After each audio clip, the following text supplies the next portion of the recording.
marches comme un aveugle qui ne sait pas où il va. Tu marches comme un sourd qui n'entend rien du tout. Tu t'en fous de Dieu, tu te moques de sa Bible. Mais un jour, tu couleras des larmes pour tout cela. Tu vas couler des larmes, tu vas pleurer un jour. Dis-moi si tu mourrais ce soir, mais que diras-tu à Dieu si tu mourrais demain? Pendant que vous et nous sommes là pour rendre notre culte à Dieu, plusieurs de nos semblables, de nos familles, de nos voisins se retrouvent dans d'autres endroits, soit pour faire du sport, d'autres se retrouvent pour autre chose. Mais nous avons privilégié avant tout d'abord notre matinée pour le Seigneur Jésus-Christ. Comme Jésus lui-même pouvait le dire à Marthe, la sœur de Marie, toutes les deux sœurs de Lazare, son ami, qui étant en visite chez eux, pendant que Marthe se plaignait, pendant qu'elle se plaignait du fait que sa sœur Marie ne l'aidait pas à la cuisson et aux choses domestiques, chose qui n'était pas mauvaise normalement, parce que la maison avait reçu la visite de Jésus. Et Jésus n'était pas seul. Jésus était accompagné de ses 12 disciples et de la foule qui le suivait. Donc, Marthe avait reçu de la visite. C'était bien normal qu'elle puisse être chargée pour le confort de leurs visiteurs. Et parmi les conforts, il fallait préparer, il fallait apprêter les choses.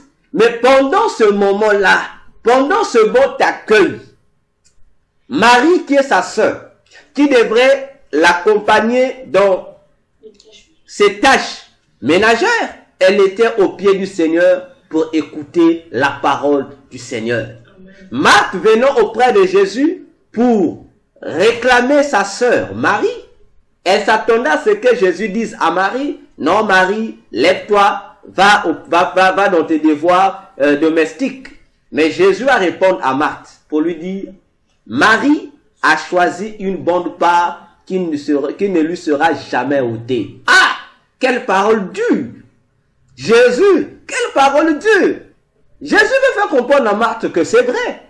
Mais recevoir est une chose, je ne refuse pas, mais être à mes pieds pour recevoir mes instructions en est une autre et c'est la meilleure.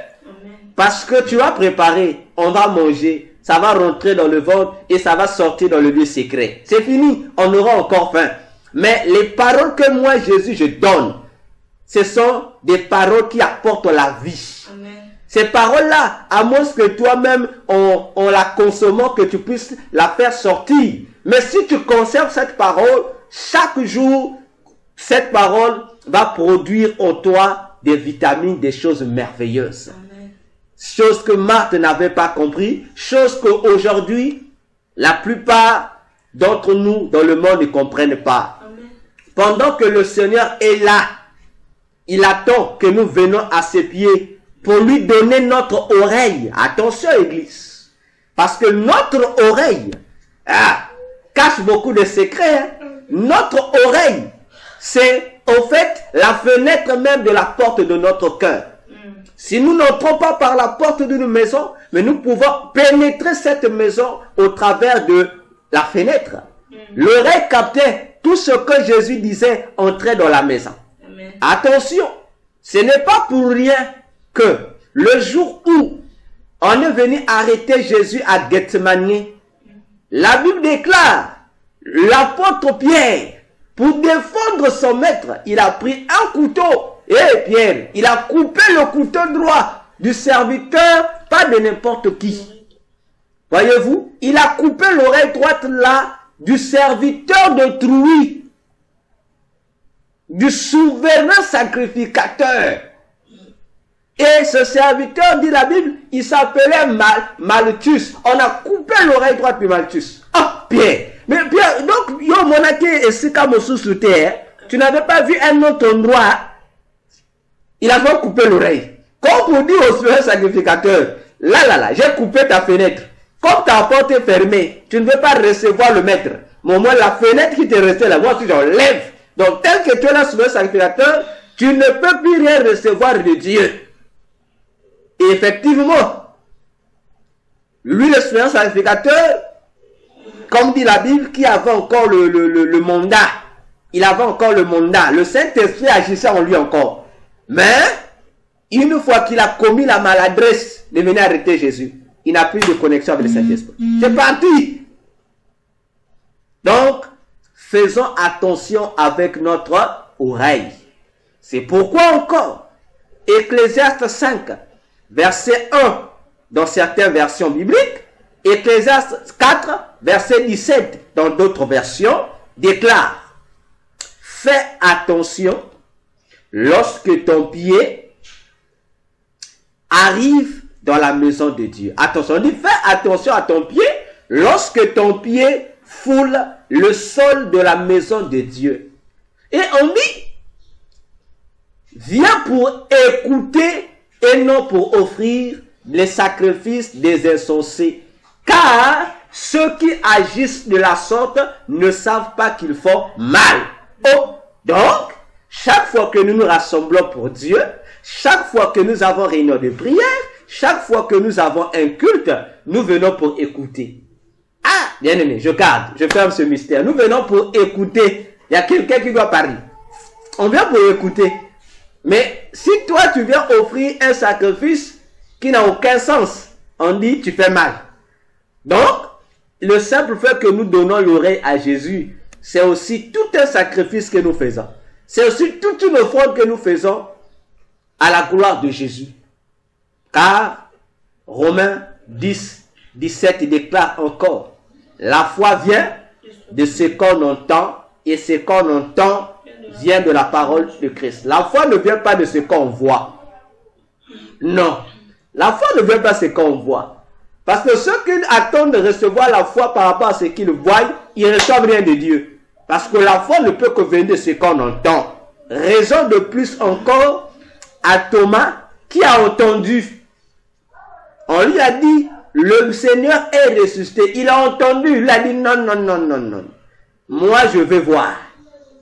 Jésus va lui dire, Thomas, comme tu n'as pas cru à ce qui a été annoncé, comme toi tu veux voir, non, je veux voir et toucher. Jésus dit, heureux ceux qui croient sans voir. Amen. Parce que ton oreille te transmet une puissance qui apporte la foi. Et c'est la foi maintenant qui va te donner les yeux de l'esprit pour que tu voies ce que tu ne voyais pas. C'est là que la foi devient la démonstration de ce qu'on espère. Attention. Donc, nous sommes bénis, nous qui avons disposé notre oreille pour écouter la parole du Seigneur. Amen. Alors, bien-aimés, ce matin, nous allons poursuivre avec notre séminaire sur le chrétien face à 2023. Et nous sommes dans notre sous-thème 2023 et la Pâque d'Exode. Nous sommes toujours dans notre sous-thème 2023 et la Pâque d'Exode 12. Voilà. Alors, nous sommes sur un point, le point 3, je pense. Nous sommes en train de parler de l'an 600 du déluge de Noé, que nous avons également retrouvé dans Exode 12, verset 40. Nous avons trouvé ça là. Et nous avons aussi parlé du point de départ d'Israël, Ramsès, dans Exode 12, 37. Nous avons expliqué cela. Et aujourd'hui, ce matin, nous allons voir un autre point sur Sukkot. Ainsi, nous allons reprendre notre passage biblique de base, Exode 12, verset 37. Ouais, Exode 12, le verset 37. 37. Lisons la parole du Seigneur.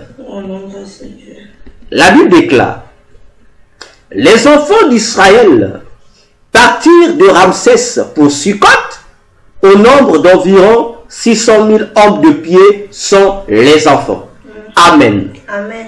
Nous avons expliqué pour un petit rappel que Ramsès, le point de départ d'Israël de l'Égypte, pour quitter l'Égypte, c'est la ville de Ramsès.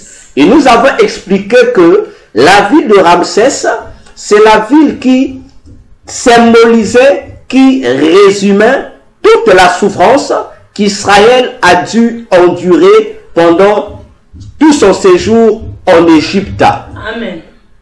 Alors, en quittant l'Égypte, remarquez le premier endroit où eux, Israël, vont stationner. Le premier endroit où eux, ils vont arrêter leur marche après la traversée de la mer Rouge. La Bible dit, cet endroit s'appelait Sukkot. Attention. Attention. Sukkot devient le premier campement d'Israël. Parce que le mot Sukkot signifie une tente ou une cabane. Autrement dit, une maison du désert. Nous connaissons les maisons du désert qu'on appelle les tentes. Voyez-vous? Donc, le nom de Sukkot sort par rapport à ce stationnement, ce premier stationnement du peuple de Dieu en sortant de l'Égypte. Ils arrivent à un endroit où ils vont s'installer pour se reposer de toutes les tracasseries qu'ils ont subies en sortant de l'Égypte, la traversée de la mer Rouge. Voyez, toutes ces corvées, toutes ces fatigues méritaient un endroit où ils devraient se relaxer, se reposer. Et lorsqu'ils vont arriver à cet endroit-là, sera baptisé Sukkot parce qu'ils vont étendre leur campement là. Parce que le chiffrage veut que lorsqu'on lit le nombre d'Israël, qui est le peuple d'Israël, le nombre, disons, de personnes qui sont sorties d'Israël, c'était de l'Égypte, donc plutôt le nombre des peuples juifs sortis d'Israël, plutôt, de l'Égypte.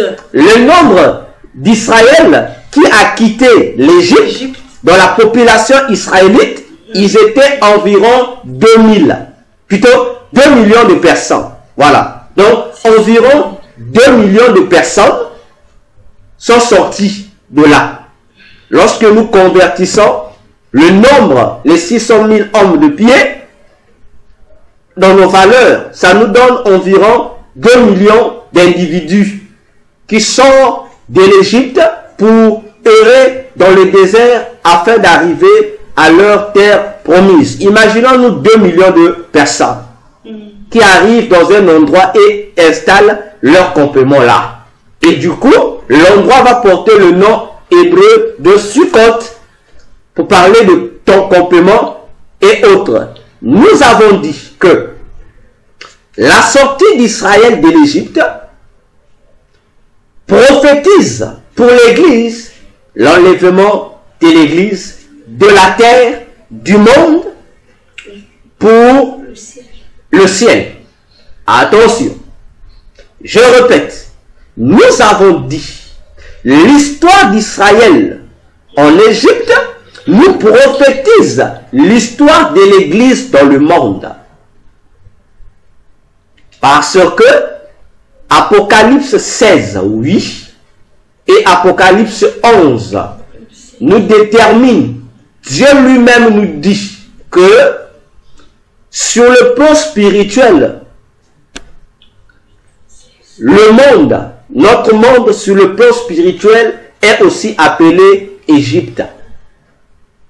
Attention, la Bible va même jusqu'à dire dans Apocalypse 11 que les 2 témoins qui mourront à Jérusalem, la Bible dit que spirituellement aussi, à l'époque de l'Antichrist, la ville de Jérusalem, le pays d'Israël, comme il sera dominé, influencé sous la royauté directe de l'Antichrist, sera aussi appelé spirituellement Égypte et Sodome et Gomorrhe.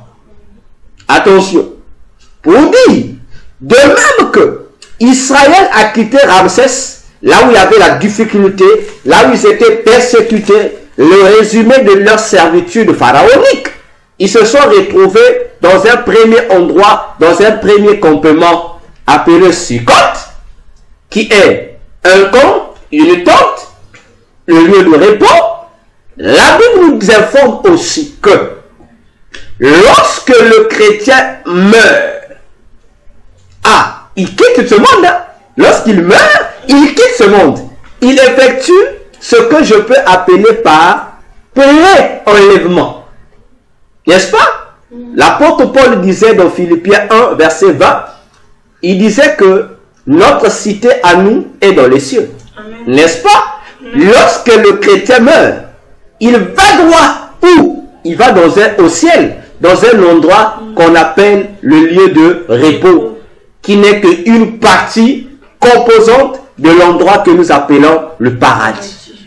Raison pour laquelle Apocalypse 14, 13 déclare: les morts en Christ, lorsqu'ils meurent, ils vont se reposer de leurs œuvres, et leurs œuvres les suivent. Attention, donc, Sukkot nous prophétise le lieu de repos. Pour dire, bien-aimés dans le Seigneur, que, sachons-le, sans jamais l'oublier, l'enlèvement de l'Église aussi va nous amener dans notre repos éternel. Amen. Parce que, une fois quitté le monde, nous devons arriver au repos. Amen. Et notre repos nous conduit directement dans la salle des noces. On va se reposer et en même temps nous désaltérer. Comme pour dire, dans le monde, on a trop été affamé. Dans le monde, on a beaucoup été condamnés à la soif d'eau. Mais là, nous allons nous ressourcer. On va d'abord remplir nos ventres. On va d'abord nous réjouir. Et là, ceux qui étaient maigres doivent retrouver leur santé. Ceux qui aussi étaient trop gros ou gras, ils vont être rétrécis pour avoir une taille, une forme convenable. Après quoi, nous allons maintenant palper, expérimenter les autres compléments. Attention, ça aussi peut-être ça fera l'objet d'une autre étude, parce que après Sukkot, il y a eu un autre second endroit où Israël a eu à se reposer. Alors, pour nous dire encore ce matin, bien-aimés, faisons énormément attention. 2023 ne cesse de nous signaler, de nous signifier que l'enlèvement de l'Église est proche. Je dirais même très proche même. Proche de petit. Très proche. Parce que, avec tout ce qui commence à se faire actuellement dans le monde doit faire très, très attention. Amen. Le monde ne comprend pas où nous sommes en train de partir. Parce que le repos là, le même endroit, le premier complément, le repos, Sukkot, bien aimé dans le Seigneur, attention, le diable aussi utilise le même concept de repos pour séduire les habitants de la terre. Jésus utilise le même mot, la même expression, la même stratégie du repos pour attirer vers lui les habitants de la terre, parce que ce soit les chrétiens, que ce soit les païens, nous aspirons tous à une chose, au repos. C'est-à-dire à une vie où il y aura la paix et la sécurité mondiale. Donc c'est tout ce que tout le monde entier cherche. C'est tout ce que tout le monde cherche. Et les païens, et les croyants, et les pauvres, et les riches. Nous avons tous une seule soif commune. C'est la paix et la sécurité. Jésus aussi nous promet que si nous lui appartenons, il nous donnera le repos, la paix et la sécurité. Amen. Satan aussi commence à faire la même propagande, bien aimé. Il a commencé ça longtemps. Il a commencé la propagande depuis l'an 2001. A commencé avec la propagande de paix et sécurité. Attention, Église. Je vous dis attention. La notion de paix et de sécurité, l'une des stratégies démoniaques du nouvel ordre mondial, depuis 2023, a atteint une dimension vertigineuse. Mais les églises ne comprennent toujours pas. Voyez, déjà les homosexuels sont déjà rentrés dans leur repos. Les homosexuels sont déjà rentrés dans leur paix et sécurité. Satan leur a donné la paix et la sécurité parce que l'unique chose qui les empêchait d'être dans cette paix, c'était toi et moi. Les gens qui critiquaient les homosexuels, les gens qui les brûlaient là, les gens qui les terrassaient là. Là maintenant, le monde entier est d'accord, comme on dit, les grandes puissances et l'organisation, notre fameuse organisation qui gère la paix et la sécurité, l'ONU, a déjà validé que plus personne ne doit critiquer, ne doit toucher, ne doit faire du mal à un quelconque homosexuel. Donc, les homosexuels là sont déjà délivrés de nos tourments là. Là, ils sont libres. Et là, ils sont libres. Voyez-vous, là, les associations homosexuelles sont libres. Dans les séries, dans les films, dans les dessins animés même. Dans les bandes dessinées, on commence maintenant à faire la valorisation de l'homosexualité. Ils ont maintenant leur drapeau, je vous l'avais dit dernièrement, l'arc-en-ciel. Ils ont maintenant leur drapeau. Leur drapeau, c'est l'arc-en-ciel. Voyez, les couleurs de l'arc-en-ciel. Maintenant, leur arc-en-ciel à eux, c'est, comment on appelle ça? Un demi-arc-en-ciel. Ce n'est pas l'homme, mais c'est demi. Et leur couleur, la couleur des homosexuels qui les représente, c'est les couleurs de l'arc-en-ciel. Voilà pourquoi vous allez voir que les homosexuels font plus la valeur de... Même leur drapeau, de là, tu verras, c'est la couleur de l'arc-en-ciel. Et c'est l'arc-en-ciel. Attention. Regardez maintenant le pasteur aujourd'hui. Regardez les clips des pasteurs. J'ai dit les clips des pasteurs. Bon, pour ne pas dire des chantres. Les chantres chrétiens. Regardez leurs clips. Regardez même les clips païens. Regardez. Et les clips. Vous allez voir que on fait toujours, quelque part, vous allez voir, il y a un endroit. Si ce n'est pas sous le vêtement du chanteur ou de l'un des danseurs, où il y a quelque part, on va mettre un étendard, tu verras que on mettra, si on ne met pas l'arc-en-ciel, on va directement mettre un étendard où il y a les couleurs de l'arc-en-ciel. Voilà. En fait, c'est pour dire que notre projet sur la promotion de l'homme, nous sommes aussi d'accord pour promouvoir l'homosexualité. Mais on utilise des langages codés. Voyez-vous, regardez seulement les clips là. Regardez, même les films, regardez. Regardez seulement. Regardez seulement les vêtements des hommes de Dieu. Regardez seulement. Ils font ça. Et demandez aux hommes de Dieu là. Faites le constat. Vous allez voir qu'aujourd'hui, la plupart des hommes de Dieu qui sont rentrés dans les pratiques occultes et surtout dans la cabale juive, ils ont changé de coiffure. Ils ont changé de coiffure. Ils ont maintenant les coiffes de ce qu'on appelle chez nous ici Lula. Vous voyez, non? Il se coiffe, mais il laisse des comment on appelle ça? Un trait. Vous voyez, il y a un trait là qui passe sur la tête là. Voyez-vous, je prends un exemple, vous allez comprendre. Vous voyez par exemple la coiffure du PD là, hein, du PD là, le PD, prophète Francis Tatou, Joël Francis Tatou. Vous voyez sa coiffure, non? Voilà, il va un trait là comme le trait qui passe comme un rappeur là. Voyez-vous? Et regardez que cette coiffure devient une coiffure lorsque un pasteur rentre dans ses pratiques occultes, il fait ça. Il rentre, il fait ça. Maintenant, les jeunes prophètes commencent à imiter. Et aussi, ils mettent ça. Mais vous savez pourquoi ils mettent ce trait-là de leur coiffure? Vous pensez qu'ils mettent ça, c'est pourquoi? C'est pas pour la beauté, c'est pas pour l'esthétique. C'est un message qu'ils sont en train de communiquer. C'est pour dire que nous marquons une rupture avec le christianisme. C'est une rupture. Rappelez-vous, pour que Israël sorte de l'Égypte, il y a eu ouverture, n'est-ce pas? La mer Rouge s'est ouverte, il y a eu un passage. Maintenant, eux, à leur tour, ils remettent le passage, comme pour dire. Parce que lorsque Israël est sorti, Dieu dit, la Bible dit que Dieu referma la mer. Il y avait du passage, mais eux, ils ont rouvert la mer. Mais ils ont rouvert la mer pourquoi? Pour amener le peuple là-bas, en Égypte. C'est pourquoi Pharaon, avant de mourir, il avait donné une décision. Il a dit, qu'est-ce que je fais en libérant ce peuple? Il dit, je vais, allons-y, poursuivons-les pour les rattraper afin de les ramener en Égypte. Et lorsqu'il arrive, Pharaon est tué, lui et toute son armée. Même si dans le Coran et dans les films, on nous donne une fausse réalité, on dit que Pharaon avait survécu. Alors que la Bible dit qu'il était mort, lui et son armée.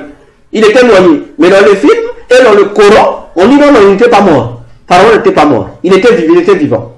Attention avec les livres que vous lisez, avec les films que vous suivez. Donc, Pharaon est mort, mais l'esprit de la poursuite du peuple de Dieu est resté. Il est resté. Lui, c'est lui qui est mort, ce n'est pas les démons, les dieux qui étaient en lui, les démons qui habitaient en lui. C'est lui, le humain, qui est mort. Mais les esprits là, comme c'est eux qui avaient pris la décision de rattraper le peuple de Dieu pour amener le peuple de Dieu en Égypte.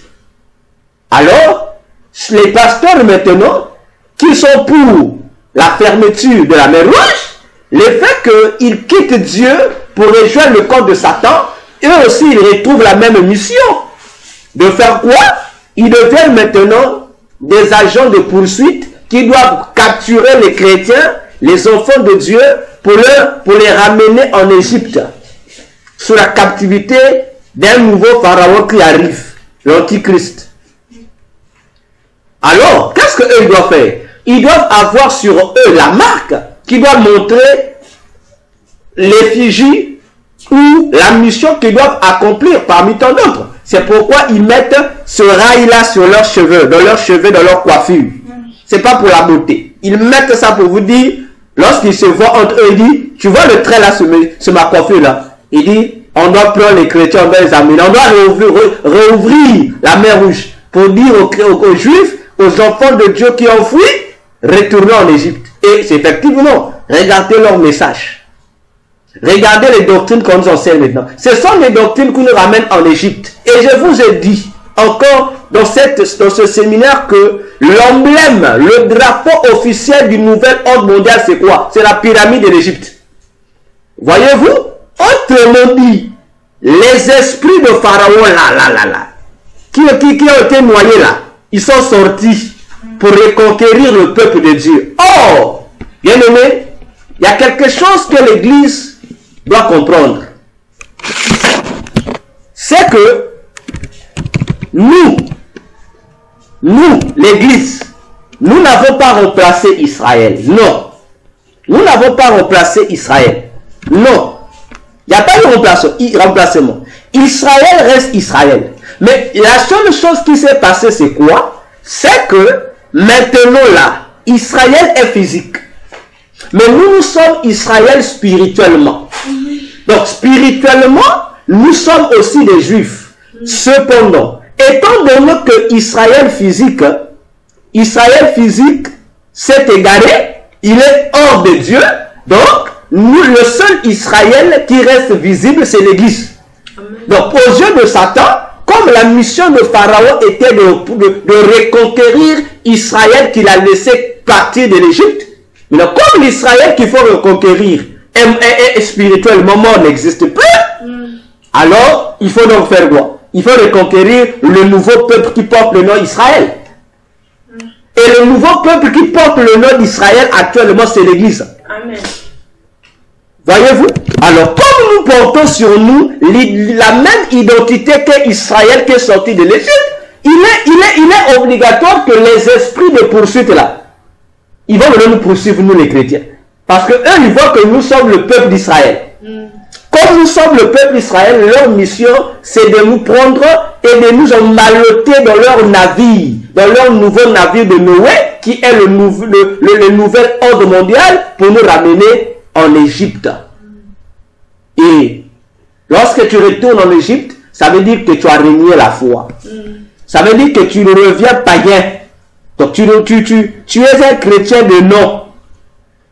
Tu prétends être chrétien avec la bouche, mais en réalité, tu es redevenu païen. Tu es redevenu esclave de Satan. Je vais prendre un verset biblique pour nous confirmer cela. Prenons Philippiens 3. Philippiens 3. Verset 1 jusqu'au verset 3. Écoutons bien les réalités spirituelles sur le transfert d'identité que l'apôtre Paul nous explique. Je commence par l'apôtre Paul.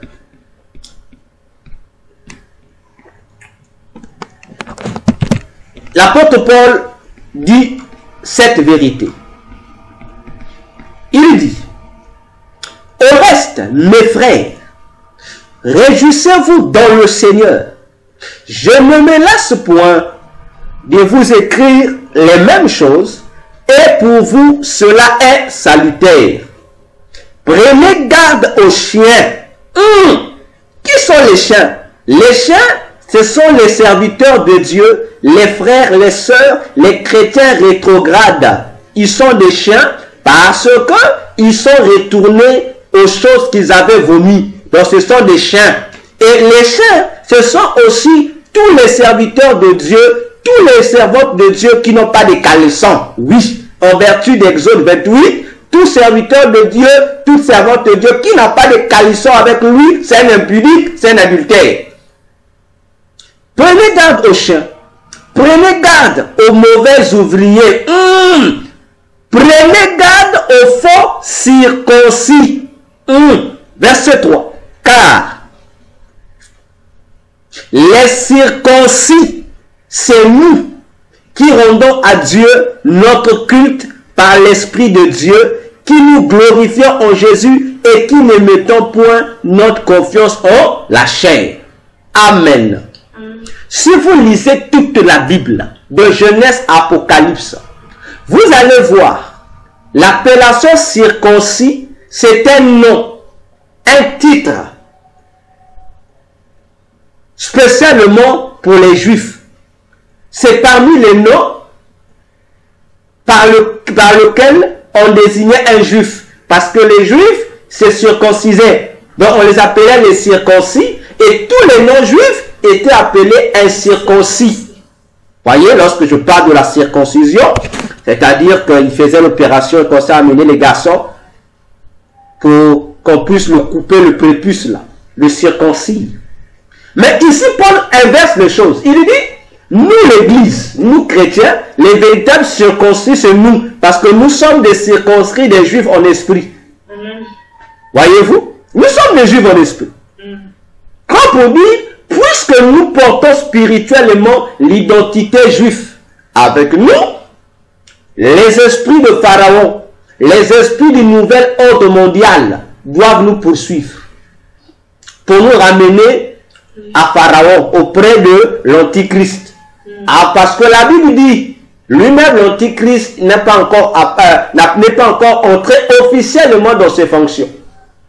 Parce que l'Église qui est là l'empêche encore d'entrer dans ses fonctions. Mais il est en train d'accomplir de manière partielle sa mission, car la Bible dit, l'esprit de l'Antichrist agit déjà. Voyez-vous? Comme ça veut dire que l'Église aussi, nous avons déjà l'esprit de Pharaon qui est là à l'œuvre.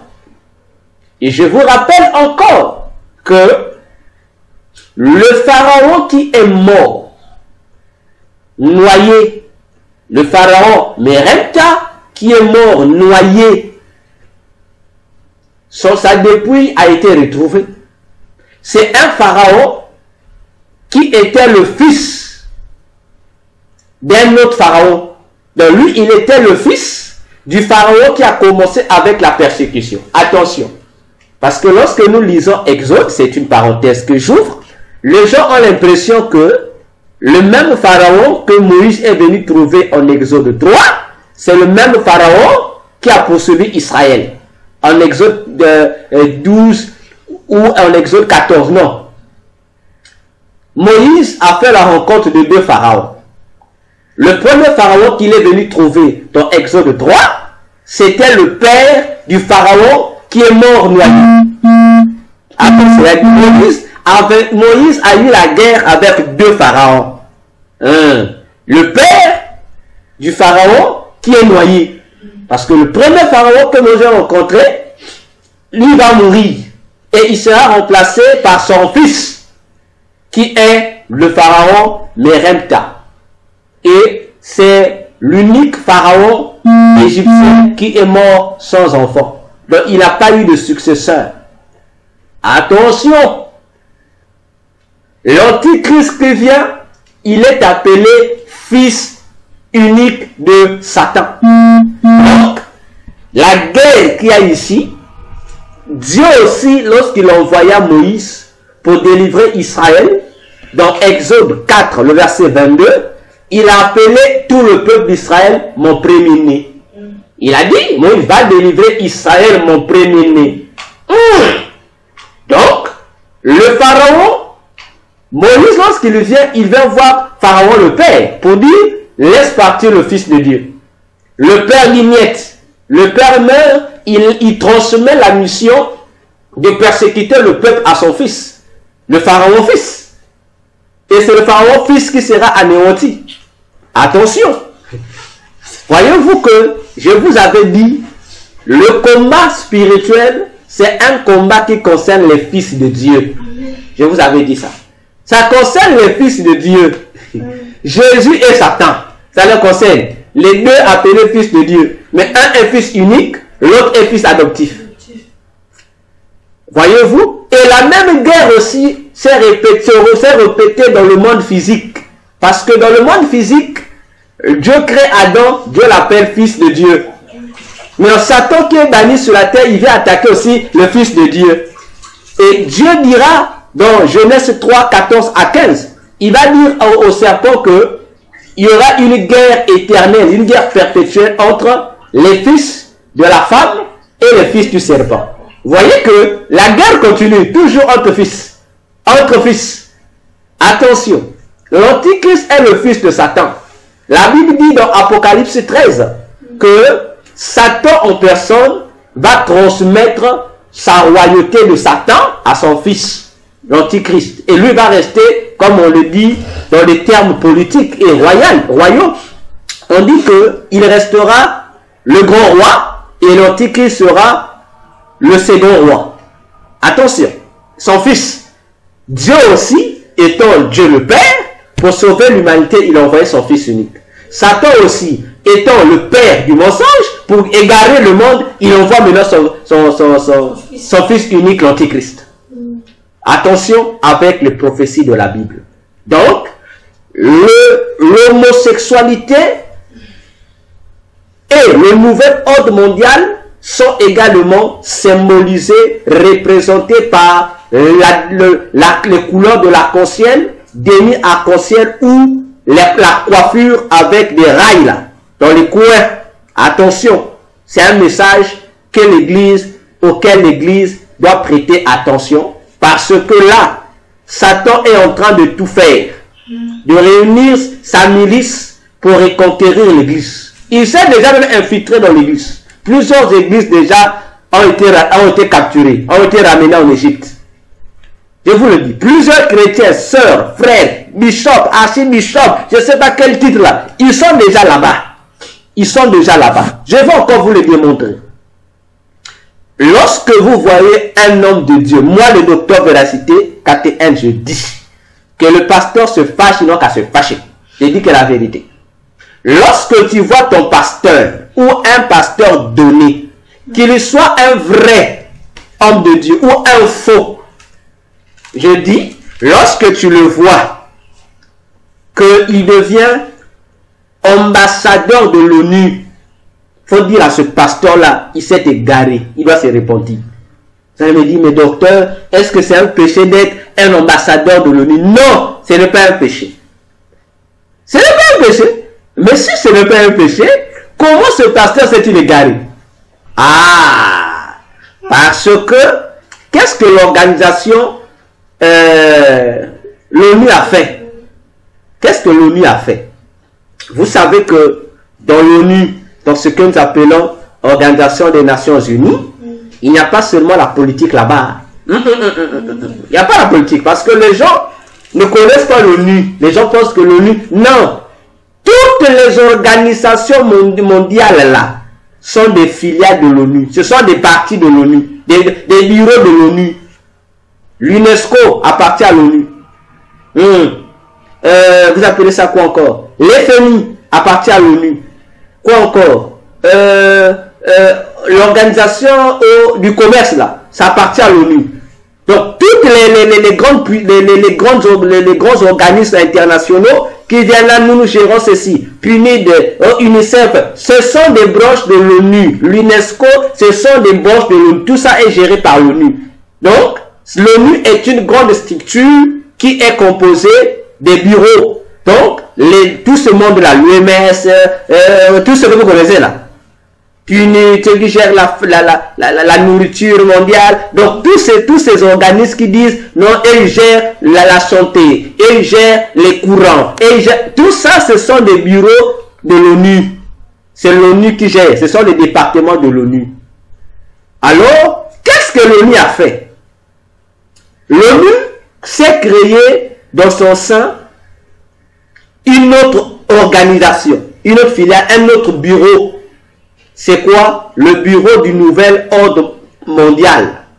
C'est-à-dire, ils ont créé un bureau, de même que vous avez l'Organisation mondiale de la santé, l'OMS. L'ONU a créé aussi une organisation mondiale de la religion.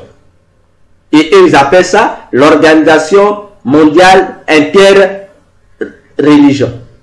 Vous comprenez? Donc, ça fait désormais partie de l'ONU, mais cette branche-là est cachée. Mais ça fait partie de l'ONU. C'est caché, mais ça fait partie de l'ONU. Alors, là-bas, dans cette organisation mondiale qui gère la religion, là, c'est l'œcuménisme. C'est l'œcuménisme. Donc, dans cette organisation-là de la religion, toutes les religions sont ensemble. Voilà, donc, c'est l'œcuménisme qui est là. Et dans cet œcuménisme-là, vous retrouvez toutes les religions qui sont comme ça. Ils ont même des jours de culte qu'ils font. Dans l'ONU, là, je parle de l'ONU. De même que chaque organisme de l'ONU a un programme d'activité, cette organisation-là, interreligieuse, là aussi, là-bas, a aussi son programme d'activité. Maintenant, qu'est-ce que l'ONU fait? Maintenant, lorsque vous écoutez, l'ONU, non, tel pasteur est devenu l'ambassadeur de l'ONU. Il n'est pas ambassadeur de l'ONU au même titre que les autres ambassadeurs que vous connaissez là. Par exemple, vous avez l'actrice Angelina Jolie. Elle est ambassadrice de l'ONU, non? Voilà. Vous avez Michael Jackson était ambassadeur de l'ONU. Un autre acteur chinois, Jet Li, il était aussi ambassadeur de l'ONU. Ils sont nombreux, les ambassadeurs de l'ONU là. Mais, lorsqu'on arrive auprès des hommes de Dieu, on ne leur donne pas le même titre d'ambassadeur. On peut dire ambassadeur neutre. Mais eux, on leur confie dans ce département de l'œcuménisme là. Donc dès qu'ils viennent te dire homme de Dieu, non, l'ONU a décidé que tu représentes l'ONU. Mais il faut poser aux hommes de Dieu là. Ils représentent l'ONU dans quel département? Ce n'est pas dans un département politique, mais dans le département interreligieux, où on dit que toutes les religions sont unies. Toutes les religions doivent avoir le même langage. Voyez-vous, on retrouve là-bas le nouvel ordre mondial. Une religion unique. Maintenant, toi, homme de Dieu, on fait de toi ambassadeur religieux de l'ONU.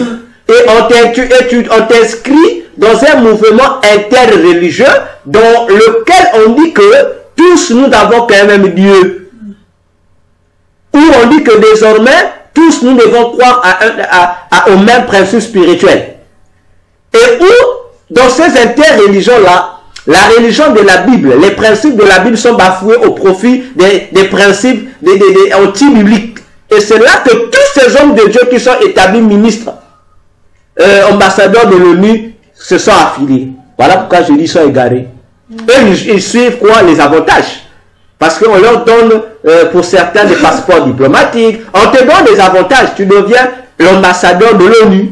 Mais l'ambassadeur de l'ONU, comment? Et voilà pourquoi vous allez remarquer, le jour de leur investiture, vous allez remarquer les cérémonies qui se font. Remarquez vous-même. Peut-être que vous n'avez jamais suivi. Prenez le soin de suivre, peut-être de faire des recherches. Vous allez trouver sur YouTube, je ne sais pas. Vous allez voir comment ça se passe. L'organisation, on écrit l'organisation de la vie. Là, on met un peu l'ONU, c'est vrai. On met maintenant le nom, on dit organisation interreligieuse. On met ça. On met les affiches là. Donc, tu es conscient, homme de Dieu, dans cette salle. On va t'appeler, on va t'investir, on va te donner. Comment ils appellent ça même? Ce bandeau, on va te donner tous les ornements possibles. Hein? Comme on dit, on te donne la tenue, quoi. En te donnant, tu es conscient que ici, tu verras que les représentants de toutes ces religions seront là. Ils seront là. Tu sauras que oui, oh, mais ça c'est le représentant du bouddhisme. Il est là. Le représentant de l'islam, il est là. Maintenant, dis-tu nous, frère. Là où l'islam ne croit pas déjà que Jésus soit Dieu. Maintenant, toi, tu fais partie de la même organisation que la foi islamique. Bon, tu es lui. Tu fais partie de la religion mondiale. Prophétisé dans Apocalypse 13, nous allons lire. Et pire encore, qu'est-ce qu'on fait? On leur investit. Regardez, quel est le vêtement sacerdotal qu'on leur donne? Regardez. On leur donne donc, le jour où on les investit, on leur fait habiller des mêmes vêtements qu'on fait habiller aux évêques de l'église catholique. Alors, frères et sœurs, posons la question. Qui dirige véritablement l'ONU? C'est pas l'ONU, c'est l'église catholique. Parce que je vois mal, lorsqu'on veut consacrer les autres religions, les gens des autres religions, les ambassadeurs, on leur fait pas, on n'a jamais vu qu'on fasse habiller un bouddhiste, ambassadeur de l'ONU, avec les vêtements de l'église catholique des prêtres. Non. On n'a jamais vu un musulman ambassadeur de l'ONU, que le jour de sa consécration, qu'on lui fait habiller les soutanes et les vêtements culturels des prêtres. Non. Mais pourquoi qu'on fait qu'un peu ça au pasteur? Ça vous interpelle pas? Pour dire au pasteur que vous devenez même esprit, même pensée, même personnage avec les prêtres. Donc automatiquement, on vous dit que vous êtes géré par les papes. Et les pasteurs portent avec les soutanes, les vêtements remplis de symboles mystiques, avec des chapelets, des croix. Là, les pasteurs disent non, c'est le vêtement sacerdotal. Ah, église, pasteur. Mais en fait, tu deviens prêtre. Et on te fait faire, toi, pasteur, les mêmes cérémonies d'ordination des prêtres. Après, tu dois lui dire ici, non, c'est symbolique. Et ce qui m'énerve, même les pasteurs qui ont été des ex-satanistes, des ex-sorciers, qui ont fait des témoignages contre l'église catholique, non, c'est le mysticisme. Eux aussi, le jour où on leur prend ambassadeur, ils oublient ce qu'ils ont dénoncé. Et ils acceptent ça. Là, ils ne dénoncent plus, hein. Ils acceptent ça. Ils ne dénoncent plus. Ils acceptent ça. Église, faites attention. Je répète, si tu vois un homme de Dieu qui te dit non, j'ai été consacré ambassadeur de l'ONU ou évêque par l'État. Voilà comment l'ONU a diverti les gens. Pour te consacrer ambassadeur de l'ONU, c'est l'ONU qui vient, avec son organisation interreligieuse. Maintenant, s'il faut te mettre évêque dans ton pays, c'est le gouvernement qui t'établit évêque. Mais lorsque vous dit c'est le gouvernement. Bon, je ne sais pas depuis quand l'État a le pouvoir de s'investir aux affaires de l'Église. L'État a quel pouvoir de venir dans l'Église consacrer quelqu'un au poste 2? Ça a commencé comment? Réfléchissons. Réfléchissez. Je répète. Lorsqu'il faut consacrer, ordonner un homme de Dieu ambassadeur de l'ONU, l'ONU vient, mais l'ONU va utiliser un instrument, c'est quoi? L'Église catholique, qui va te consacrer selon la consécration catholique. Lorsqu'il faut te consacrer évêque ou archi-évêque, c'est l'État. L'État aussi vient, mais l'État utilise le même instrument que l'ONU. c'est quoi? L'église catholique, c'est tous les mêmes prêtres qui viennent consacrer l'évêque avec les mêmes tenues et les mêmes pratiques d'ordination des prêtres. Donc, tous les hommes de Dieu qui sont consacrés ambassadeurs par l'ONU ou évêque ou archi-évêque par l'état de son pays, au fait, c'est un chien. Spirituellement, c'est un chien. Spirituellement, c'est un égaré, c'est un apostat. Parce que si on te consacre avec les mêmes rituels qu'on consacre un prêtre, ça veut dire qu'on fait de toi un sorcier. On t'a pris, tu es déjà retiré en Égypte. Donc tu n'es plus sacrificateur de Jésus. Tu deviens sacrificateur de Pharaon. Et il faut faire très attention avec ces hommes de Dieu là. Et ils trouvent que c'est la gloire. Oh non, ça fait quoi?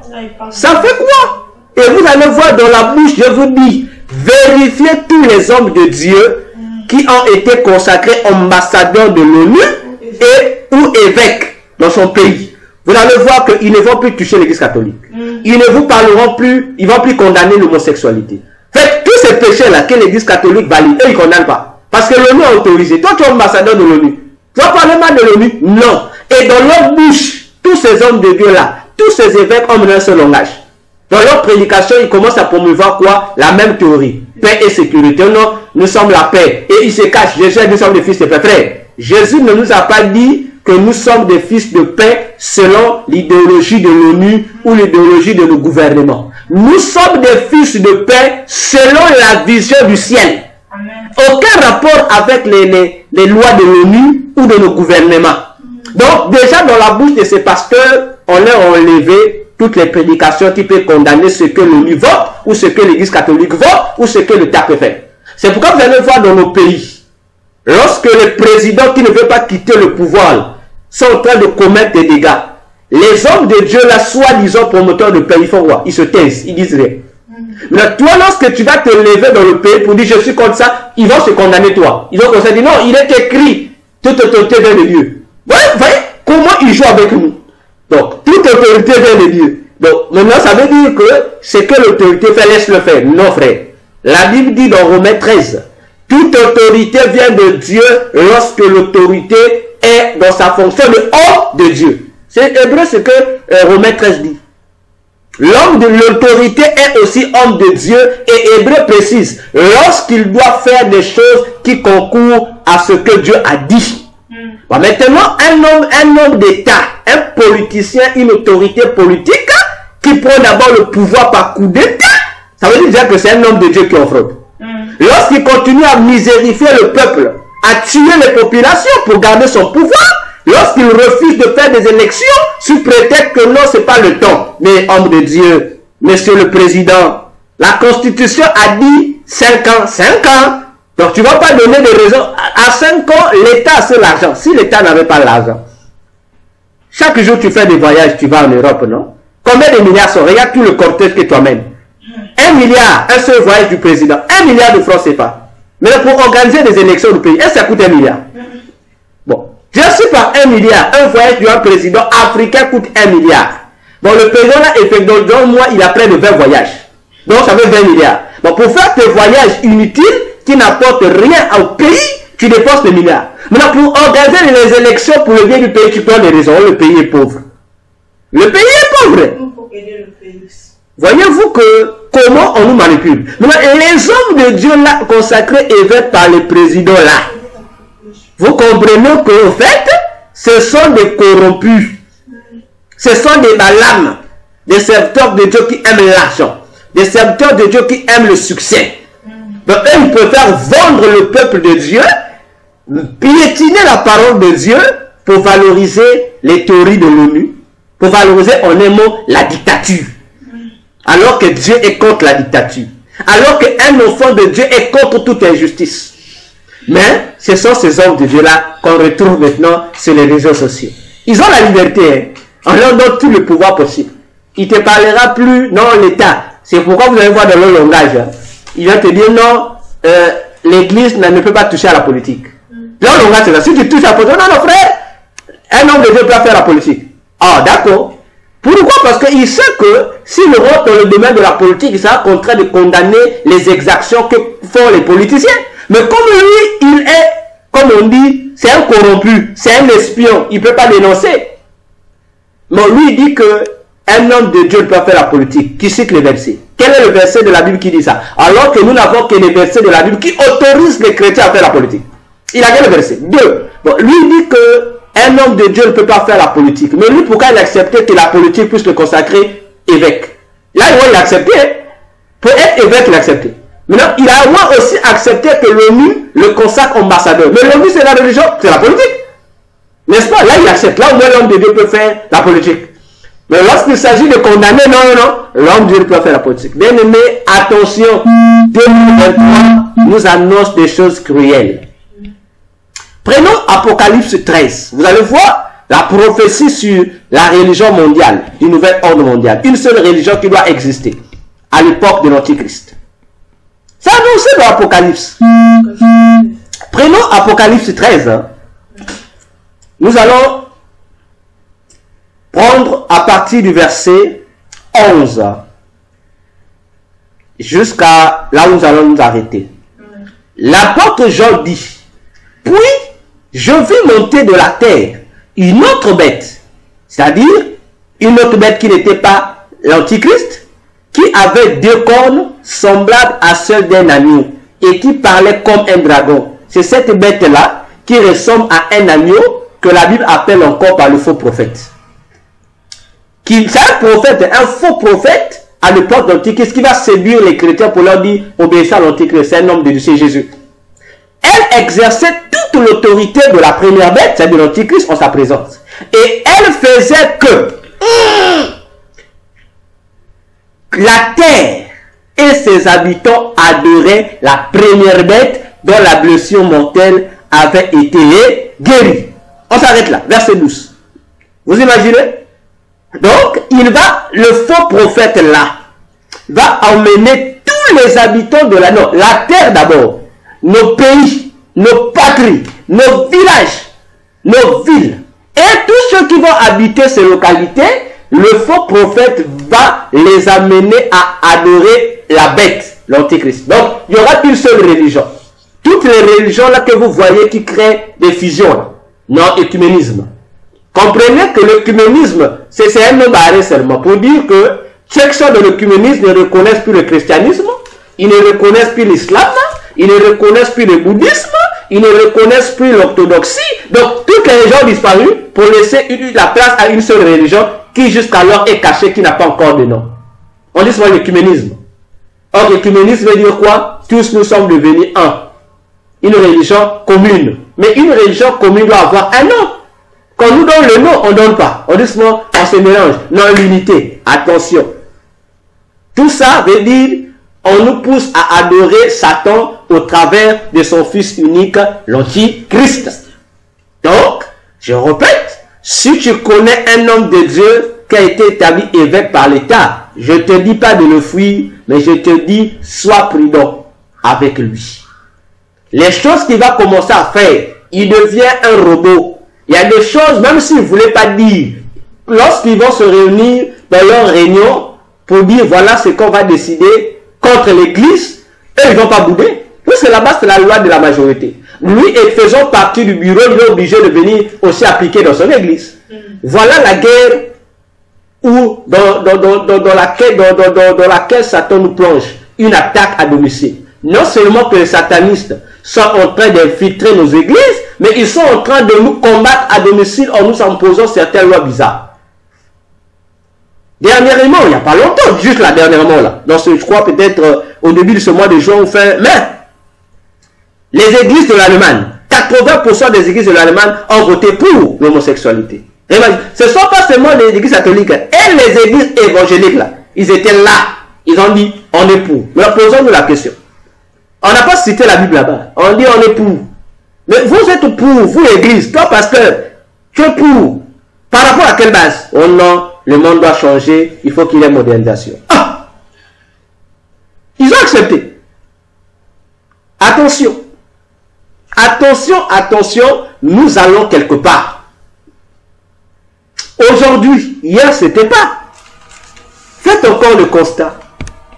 Aujourd'hui, le monde est en train d'être numérisé. Et dans le numérique, il y a un code maintenant qui est donné, qui semble remplacer nos anciens codes de barre. Voyez que hier, tout ce qu'on utilisait, tout produit acheté, tout produit vendu, avait un code à barre. N'est-ce pas, le code barre?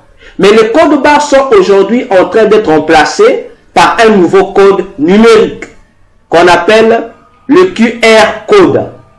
Le QR code, c'est-à-dire le Quick Response Code. Donc, le code de la réponse rapide. C'est un code. Le QR code. Tout ça, c'est pourquoi? C'est pour amener le monde déjà à se préparer à l'événement de la marque de la bête, le 666. Surtout que l'événement de la puce électronique, officiellement, ça a été annoncé. Hein? Ils ont sorti officieusement pour nous tromper. Non, c'était pas pour appliquer ça sur les gens, c'était seulement sur les animaux, pour permettre le repérage d'un animal en cas de sa disparition, pour aider les aveugles. Hein? Mais aujourd'hui, ce n'est plus pour les aveugles. Hein? Ce n'est plus seulement pour les animaux. Officiellement, on dit c'est maintenant pour tout le monde. Donc, tout le monde se fera puceter.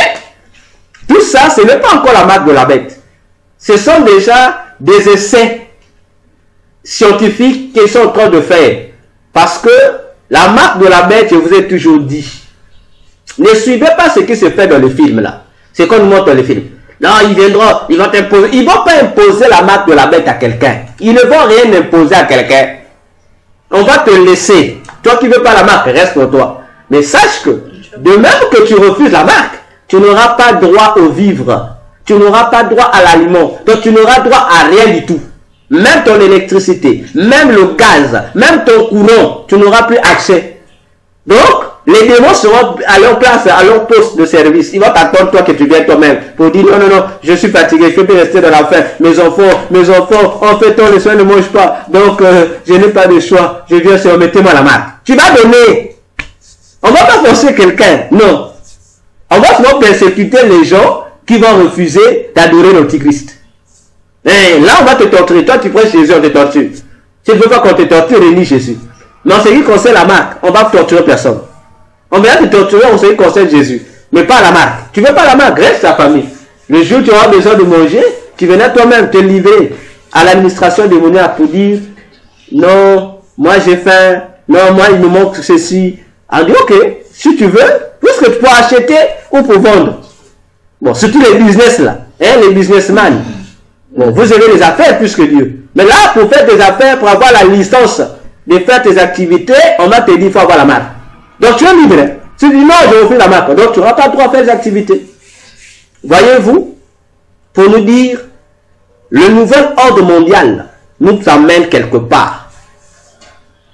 On est en train maintenant de... La technologie avance. Vous pensez, Église, depuis 2022, la technologie a mis au point à valoriser la nouvelle monnaie numérique appelée le Bitcoin.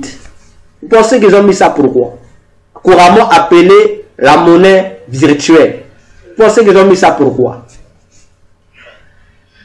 Voyez-vous, ils ont mis ça la monnaie virtuelle. Donc tu n'as plus besoin de mettre l'argent en banque. Tu mets ça, tu convertis ça par des bitcoins, c'est tout.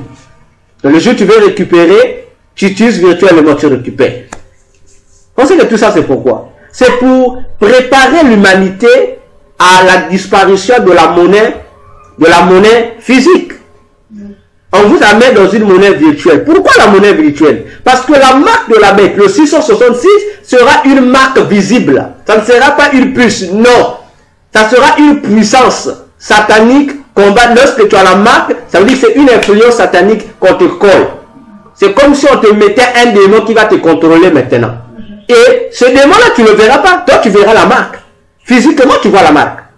Mais spirituellement, le démon qui va rentrer en toi va t'influencer.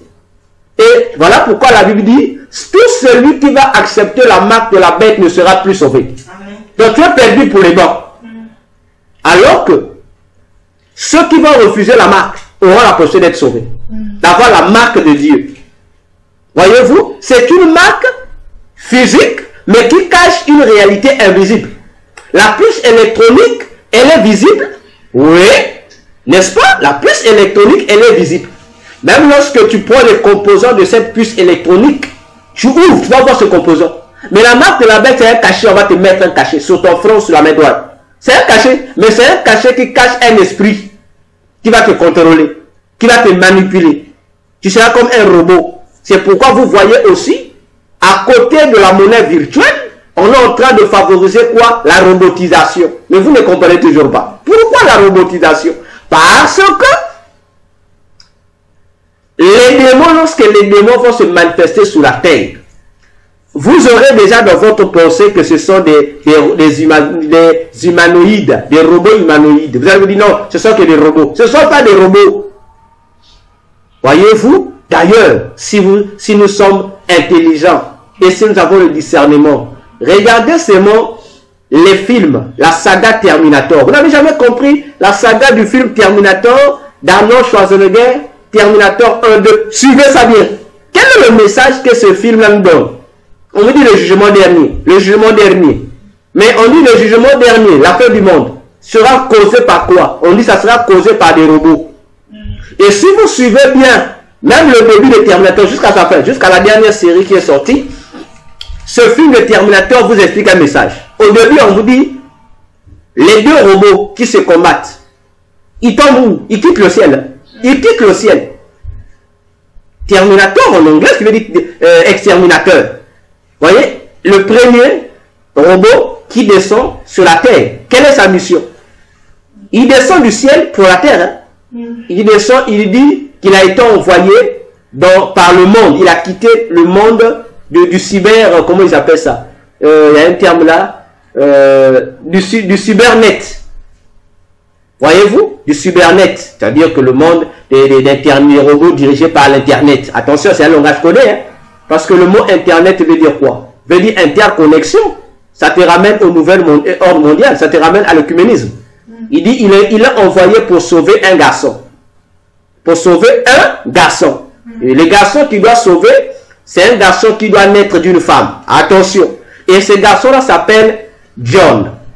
Voilà où commence l'histoire. Après lui, vient encore apparaître un autre robot. À la forme humaine. Ce robot-là, c'est lui qui s'appelle Terminator. Lui, là, il vient pour tuer le bébé qui doit naître. Bien aimé dans le Seigneur. Vous ne lisez pas Apocalypse 12? C'est le même message qu'on vous donne, non? J'envoie. Voyez-vous le message? Qu'est-ce que j'envoie? John, ça veut dire quoi? John, son anglais, ça veut dire Jean. Ça vous ramène au fait le message de Jean dans l'Apocalypse 12. Qui nous dit que Jean voit quoi? Il voit une femme enceinte qui veut mettre au monde un enfant. L'enfant là doit faire quoi? On dit c'est lui qui doit diriger le monde. C'est le même message qu'on donne dans le film de Terminator, la saga Terminator.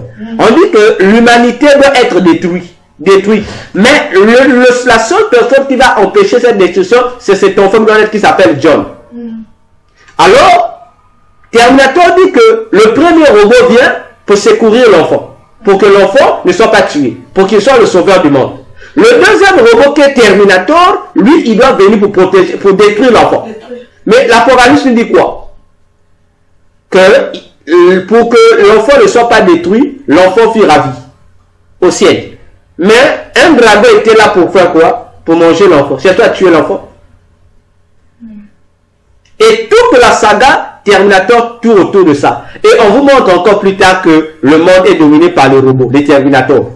Mais ce robot-là, c'est quoi? C'est une prophétie qu'on vous donne. On vous informe que eux-mêmes les agents de Satan vous informent ce qu'eux ils vont faire. Que le monde, les robots, eux ils représentent les robots-là. Mais en fait, le robot-là, ce ne sont que des symboles, des véritables robots qui sont des démons qui seront sur terre, qui vont envahir la terre, qui vont créer des dégâts.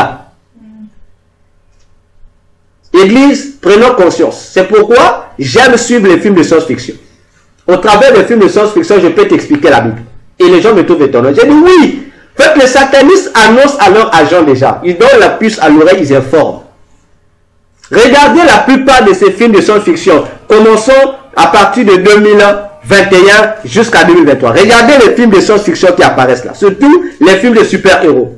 Ils vous annoncent en fait la programmation qui doit être faite. Mais les gens ne comprennent pas. Les gens acclament. Aujourd'hui, par exemple, la saga Marvel. Marvel avec toutes ces sagas-là. Il est en train de promouvoir une théorie que les gens ne suivent pas. Le multivers. N'est-ce pas? Si vous suivez la saga, là, la saga cette saga des studios Marvel ou les studios DC. Vous allez voir. Suivez les films de super-héros là. Suivez Doctor Strange. Suivez Spider-Man. Suivez Thor. Suivez Iron Man. Suivez les Avengers. Vous allez voir, il y a un message qui est là que les satanistes sont en train de donner, de véhiculer. Mais les chrétiens sont toujours là, ne comprennent pas. On vous parle maintenant du multivers. On vous dit que tous les univers se sont réunis, sont devenus un seul univers. Ce n'est pas le nouvel ordre mondial unique. Ça ne vous ramène pas à la mondialisation. Ça ne vous ramène pas à la politique unique. C'est le même message en fait, on vous amène. Là maintenant on vous dit, tous les univers là, les autres univers sont réunis. Il y a une fusion. C'est le même message qu'on nous annonce. D'ailleurs, il y a un film là, qu'on est en train de valoriser, Wakanda.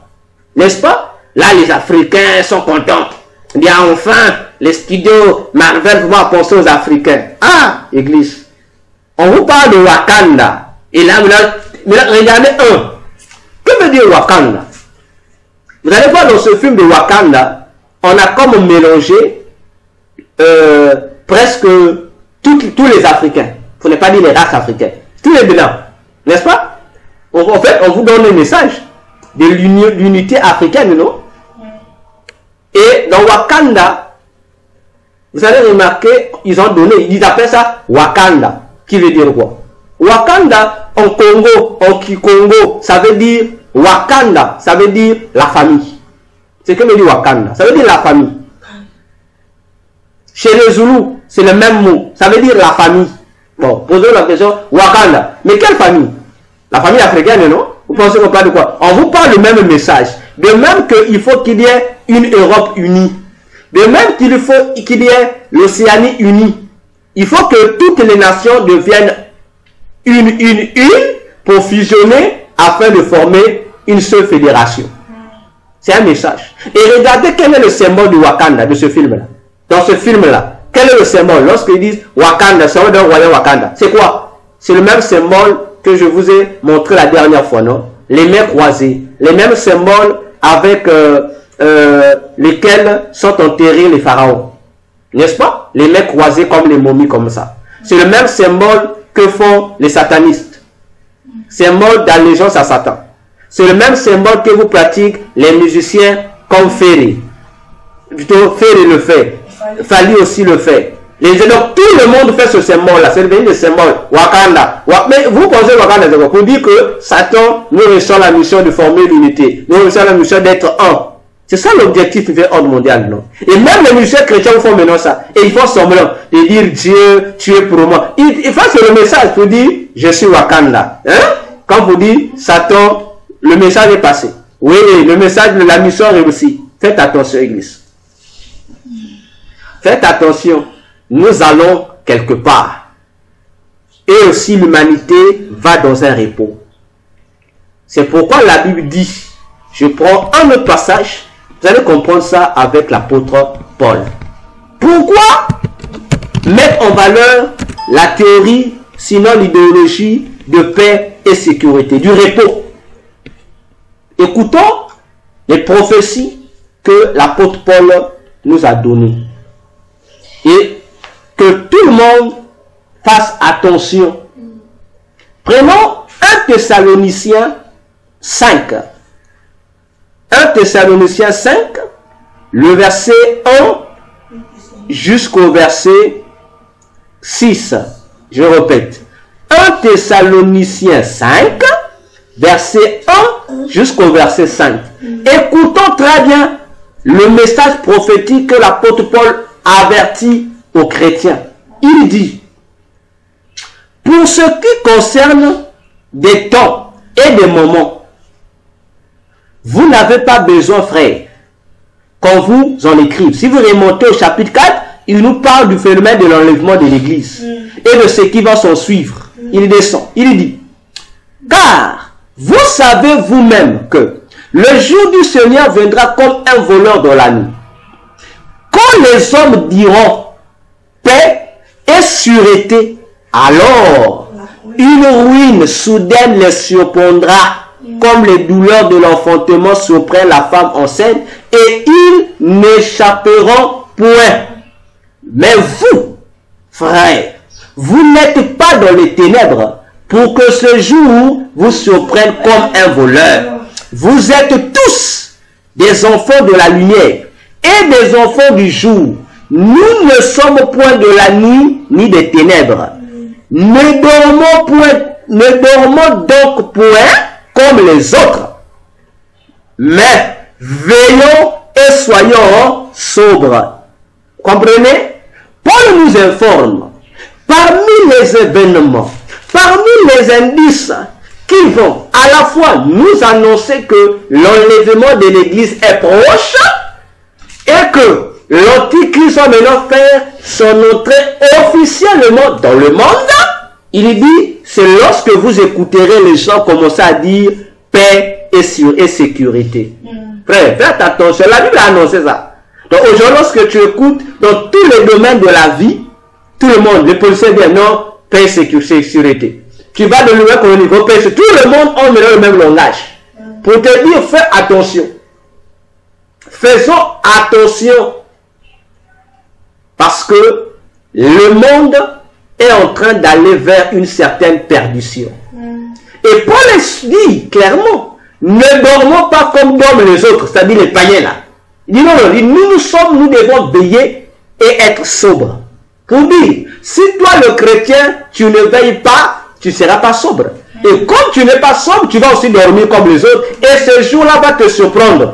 Mais Paul dit, pour tout celui qui est chrétien, même si Jésus va venir comme un voleur. Mais Paul dit, je dis encore, même si Jésus viendra comme un voleur. Mais Paul dit, pour nous, ce jour-là ne sera pas pour nous comme le jour d'un voleur. C'est là où je dis aux gens, nous connaîtrons le jour où Jésus reviendra. Pour le monde, ça sera comme un voleur. Mais pour nous, on saura que Jésus vient aujourd'hui. Attention, Église. Attention. Le monde va vers une ruine. Je dis attention, 2023 est en train de nous déchiffrer la suite de ce qui va arriver dans le temps. Je vous dis, la suite de ce qui va arriver dans le temps. 2023 nous annonce, regardez, prenons au sérieux les avertissements de 2023. Parce que 2024, ça sera une année de fer. Car il faudrait réussir à trouver les voies et moyens d'amener l'humanité dans cette courte paix. Oui, je vous le dis. Le monde entier sera dans une courte paix. Avant que l'Antichrist ne vienne. Avant que l'Église soit enlevée. Tout le monde, toutes les nations, il n'y aura plus de guerre. Il y aura une paix partout. Bien que tu verras qu'on te dira, là-bas, en RDC, là-bas, il y a la paix maintenant. Il y a eu réconciliation entre les gouverneurs de l'Est et le reste de la République démocratique. Il n'y a plus de guerre. Lorsque vous écouterez, non. En Israël, là-bas, entre les musulmans et les juifs, il n'y a plus de guerre. Lorsque tu vas écouter qu'on dit, le monde entier va délibérer une loi que désormais, plus question de troubles dans le monde. Déjà, je crois que, au moment où m'a envoyé la vidéo, ils sont en train de s'apprêter à faire quoi? Les mêmes gardes là, les géants là, ils sont en train de faire quoi? De s'apprêter à voter, ils ont déjà voté une loi qui va réduire l'utilisation des sources énergétiques, les gaz et autres. Ils vont réduire ça. N'est-ce pas? On va aller dans un monde et dire non, ça détruit tout ça maintenant. On va créer la paix. Attention, ça vient comme ça. On va créer les bonnes mesures. Nous, on va acclamer, ça va dire c'est vrai. Il y a trop de bouleversements climatiques, trop de chaleur. Maintenant, on va plus utiliser les armes nucléaires, tout ce qui détruit la couche d'ozone, l'atmosphère, on va éviter ça. On va réduire, même les sociétés devront payer des amendes. Oui, c'est bon, non? Là, les gens sont contents. On dit, les effets de serre qui nous tourmentaient là, les gaz qui nous polluaient là, ils vont cesser. C'est la paix. Tout le monde sera en paix. Mais ça sera une paix trompeuse. Pour toi, chrétienne qui me suivra, lorsque l'humanité, tous les pays du monde rentreront dans cette phase de paix, sache-le que dans les jours qui viennent, sache-le que dans les semaines qui viennent là, Sache-le que dans le mois qui vient, Jésus vient. L'enlèvement aura lieu. Attention avec cette idéologie de paix et de sécurité mondiale. Attention, nous sommes en train de prêcher. Les gens sont têtus. Les chrétiens sont têtus. Pensent que nous sommes en train de nous amuser. Alors que nous sommes là pour vous avertir ce qui va arriver bientôt. Comme dit Paul, tant pis pour celui-là ou pour celle-là qui va dormir comme les païens. Tant pis pour toi. Tant pis. Mais pour ceux qui verront, ils échapperont à ça. Ils sauront, ils garderont leur lampe vivante. Ils vont tout faire pour se maintenir saints et saintes devant Jésus. Pour mener une vie de pure sainteté. J'ai dit extrêmement sainte. Ou tout le monde a dit qu'il exagère. Mais il faut la dire, j'exagère parce que je vais me préserver. Comme dit Paul, pour ne pas rougir le jour où Jésus viendra. Je veux me tenir debout. Amen. Comme pour dire à Jésus, j'ai été sentinelle, j'ai veillé, je ne suis pas tombé, je n'ai pas dormi, j'ai été là, je veillais à ton retour. Comme tu as dit, nous devons veiller. Et j'ai été là, j'ai veillé. Donc j'ai droit à être enlevé. Alors toi, Église, toi frère, toi sœur, toi homme de Dieu, toi ambassadeur de l'ONU, toi évêque, comment seras-tu? On va te trouver dans l'œcuménisme. Ou on va te trouver dans l'archivêché. Ou on va te trouver dedans là-bas. Bon, ou on va te trouver sans calisson. Attendez, il y a une étude dans l'enfer. Les hommes de Dieu qui n'ont plus de calisson. Vous allez rester. Vous allez rester. Vous n'avez plus de calisson. Vous allez rester. Vous qui couchez avec les sœurs des églises là. Vous allez rester. Ne vous inquiétez, vous allez rester. Et vous aussi qui êtes devenu homosexuel, vous allez rester. Vous allez rester. Parce que dans le paradis de Jésus, il n'y a pas d'homosexuel. Ce n'est que dans le paradis d'Allah. Le paradis du Dieu des musulmans. Comme dit le Coran. C'est là-bas qu'il y a des pénés. Dans le paradis. C'est pas moi qui dis. Maman Karine m'a dit, ah docteur, maman Karine, c'est pas moi. Le Coran dit que tout musulman qui meurt, il va au paradis d'Allah. Et dans le paradis d'Allah, en dehors des 70 vierges qui sont données gratuitement à chaque musulman. À chaque musulman. Donc chaque musulman qui meurt dans la voie d'Allah, qui meurt fidèle à l'islam, au ciel, Allah lui donne 70 vierges. Donc c'est 70 vierges à chaque individu. Tu as 70 vierges. Et Allah dit, tu vas faire les couacs là, je sais pas comment on appelle le mot là. Tu vas faire ça, ton rapport là, comme tu veux. Leur virginité se renouvellera toujours. Bon, on dit encore, à côté de ces 70 vierges, c'est le Coran qui dit, les musulmans auront encore le droit de faire le même là, avec des ouris. Avec des ouris. Ouris. Mais il faut demander aux docteurs musulmans. Il faut demander aux imams. Les ouris là, c'est quoi? Il faut leur demander. Ce sont des jeunes garçons. Imaginez-vous. Les ouris là, ce sont des jeunes garçons. Allah va aussi donner aux musulmans. Donc, en dehors des 70 vierges, chaque musulman aura aussi droit à plusieurs jeunes garçons pour coucher avec eux. Ça, c'est pas l'homosexualité, ça? C'est ça. Bon, mais lorsque les musulmans idiots sont ici, pour dire non, l'islam refuse, ils lisent le Coran. S'ils lisaient le Coran, ils allaient comprendre ça. C'est Allah qui dit. De toute façon, hein, la sourate 6 dans le Coran dit personne ne peut effacer la parole d'Allah. C'est que Allah dit est inchangeable. Bon, mais à moins qu'un musulman puisse chercher à enlever cette sourate là. C'est Allah qui dit. Allah dit ça. Bon, maintenant on va faire quoi? Donc, donc l'islam, non pas l'islam, je dis bien, le Dieu de l'islam, Allah, bon comme c'est une femme, je rectifie, la déesse Allah, la maman des musulmans, là, Allah, lui aussi, avant même l'ONU, lui il a commencé déjà à promouvoir l'homosexualité, parce que dans son paradis ça sera, si les musulmans refusent l'homosexualité sur la terre, mais au paradis ils acceptent, vous voyez pas le problème? Ça veut dire qu'ils font semblant. Et s'ils vont accepter ça bientôt, les musulmans vont dire oui à l'homosexualité physiquement. Les imams seront d'accord. Déjà, le patriarche, le pape des bouddhistes, le Dalai Lama, le Dalai Lama. Il a accepté ça, non? Oui. le Dalai Lama, voilà, le Dalai Lama, celui qui est considéré comme le pape de tous les bouddhistes, de la religion bouddhiste, il a dit quoi? Il dit oui, l'homosexualité est autorisée.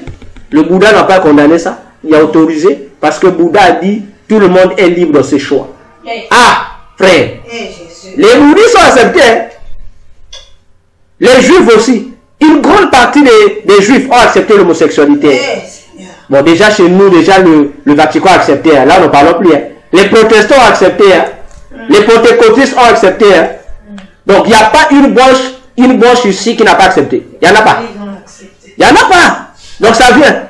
Tout le monde, toutes les églises ont fait d'accepter ça. Voilà. Ils arrivent. Ils acceptent ça.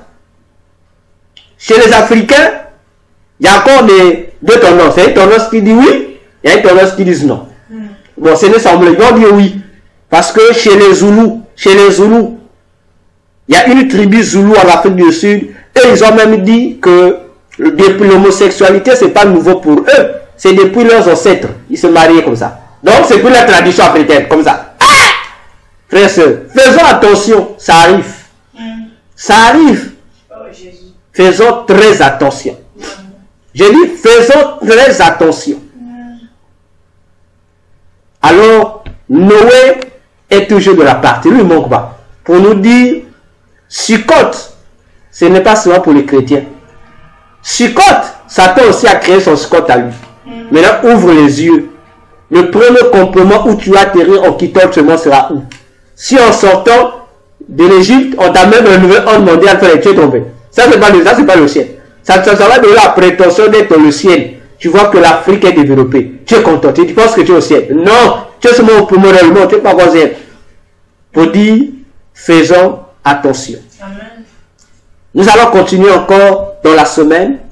Nous nous limitons encore ici pour dire encore à chacun de nous, prenons conscience. Amen.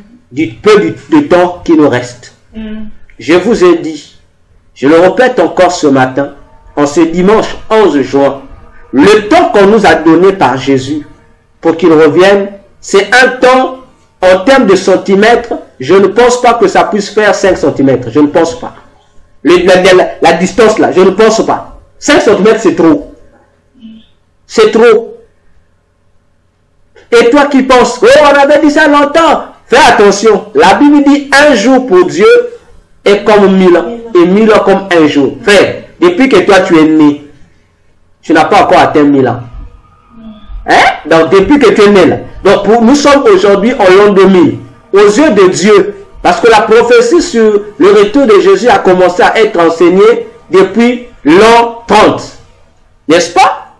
L'an 30. On a quitté l'an 30 jusqu'à l'an 1000. Ça nous fait, aux yeux de Dieu, ça nous fait une journée. Donc l'an 2000 là, l'an 2000, que tout le monde est en train de passer là, ça nous fait qu'aux yeux de Dieu, ça fait que 2 jours. Donc toi tu trouves ça beaucoup. Mais pour Dieu, c'est qu'on a fait que 2 jours. Chez Dieu, ça fait que 2 jours. Hein, mon frère? Toi qui penses que ça fait des millénaires. Oui, pour toi, l'humain, tu vois que ça fait des millénaires, ça fait des 1000 ans. Depuis que cette parole a été dite. Mais Dieu voit que ça fait que 2 jours. Depuis 2 jours seulement, il avait prononcé cette parole. Ça fait que 2 jours. Pour dire, nos pensées ne sont pas celles de Dieu. Amen. Donc toi, qui penses que Jésus, son retard va tarder, sache que tu seras surpris. Parce que lorsque tu dis, oh, Jésus ne vient pas maintenant, ça te pousse à aller pécher. Mais béni soit le Seigneur qui doit te trouver dans ce péché-là. Comme ça, tu sauras. Si tu te trouves dans ce péché, tu sauras. Attention, attention, sauvons nos vies. Je dis, sauvons nos vies. Sauvons nos vies. Il n'y a plus de temps à perdre. Tu es dans une église où on ne te parle pas de l'enlèvement maintenant là. Frère, il faut sortir.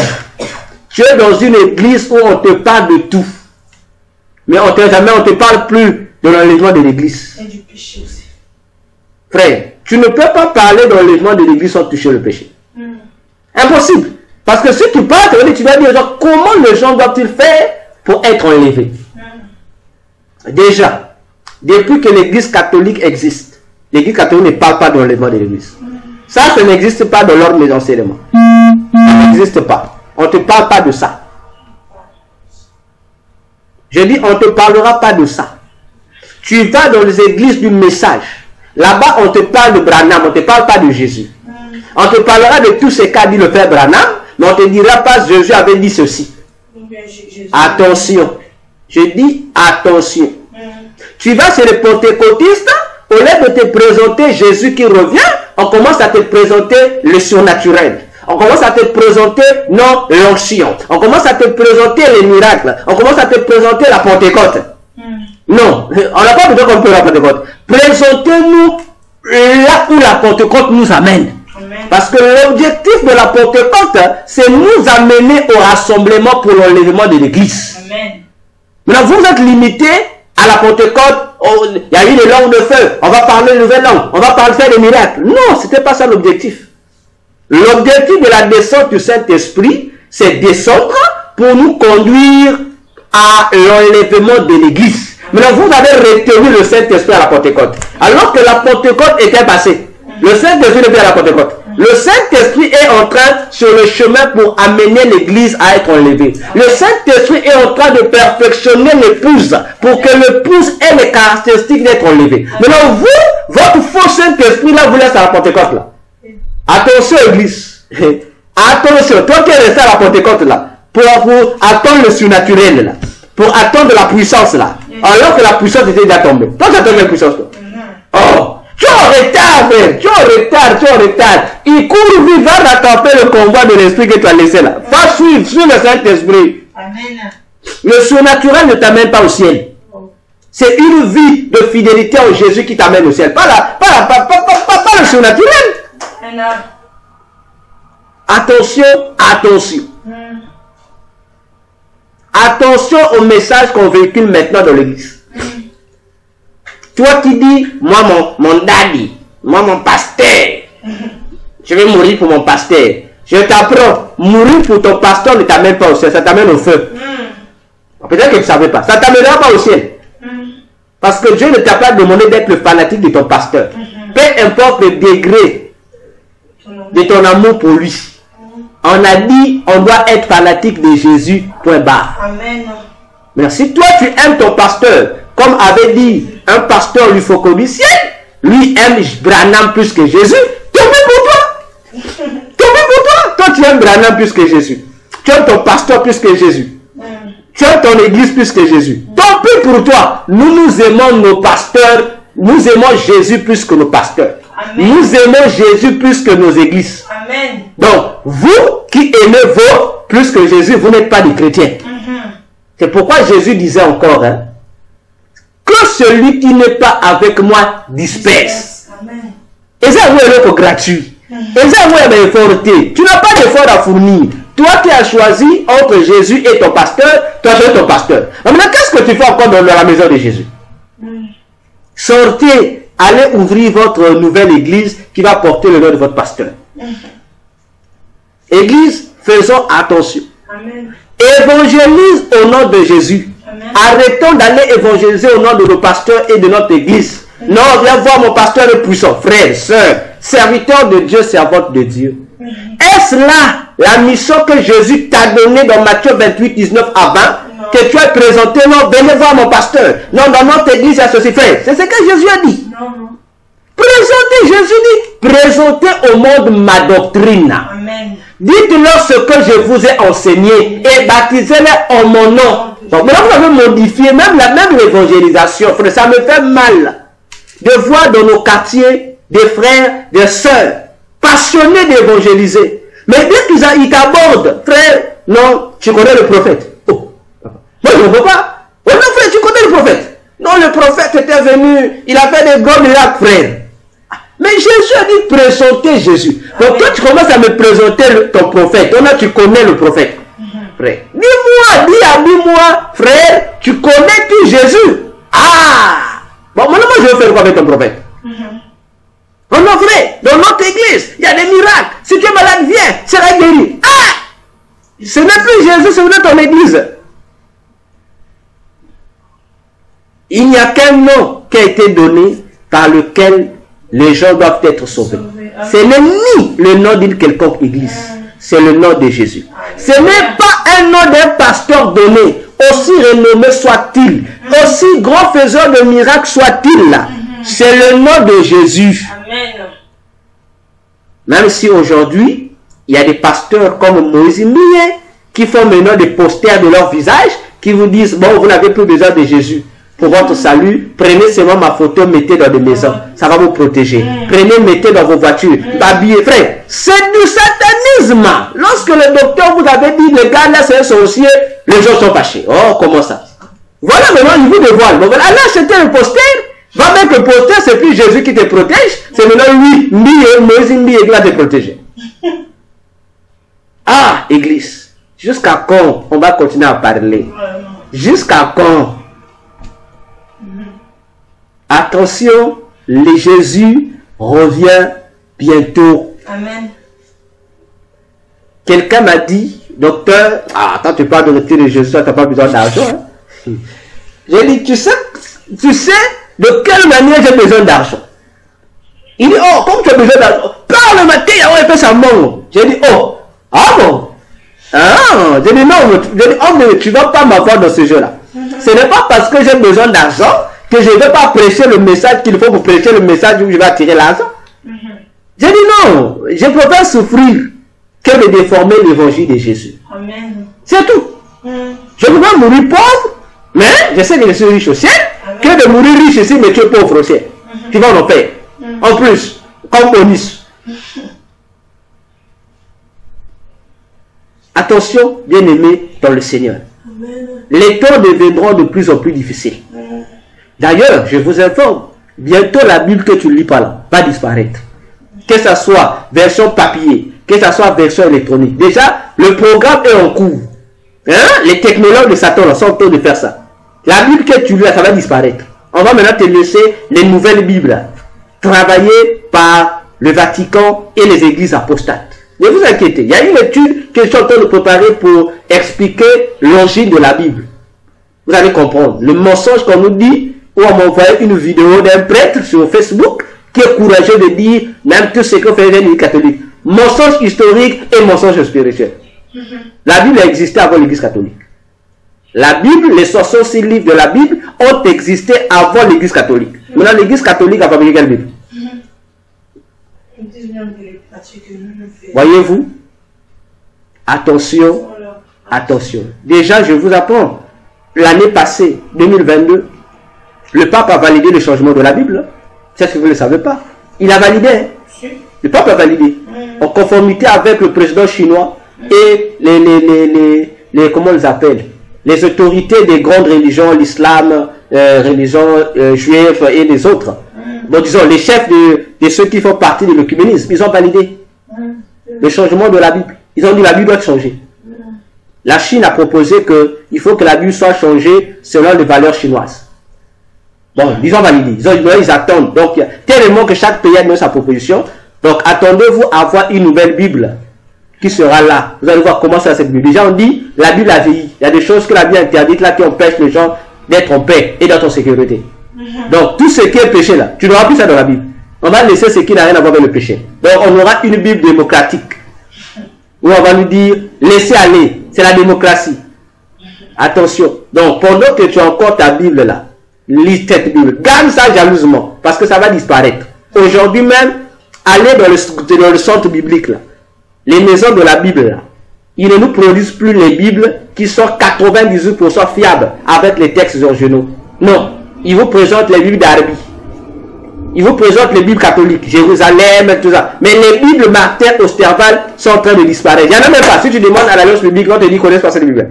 Pourquoi? Parce que les fausses Bibles qu'on nous donne là, les Louis II, ce sont des Bibles trafiquées qui ont enlevé beaucoup de choses, qui ont modifié beaucoup de choses.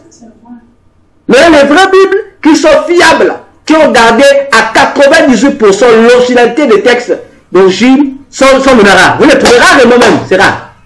Comment expliquez-vous ce fait-là? Alors que les maisons de la Bible devaient privilégier ces Bibles-là. Mais eux, ils ont privilégié Louis II, ils ont répandu Louis II à travers le monde. Attention, les Louis II, les Saintes Bibles, les Bibles de l'épée, c'est pas les Bibles de quoi, c'est pas les Bibles de quoi, c'est pas les Français courage, je sais pas les quoi, tout ça. Donc, on vous aide à vous donner des Bibles qui sont tronquées, des Bibles qui sont pas trop fiables. C'est ce qu'on nous donne.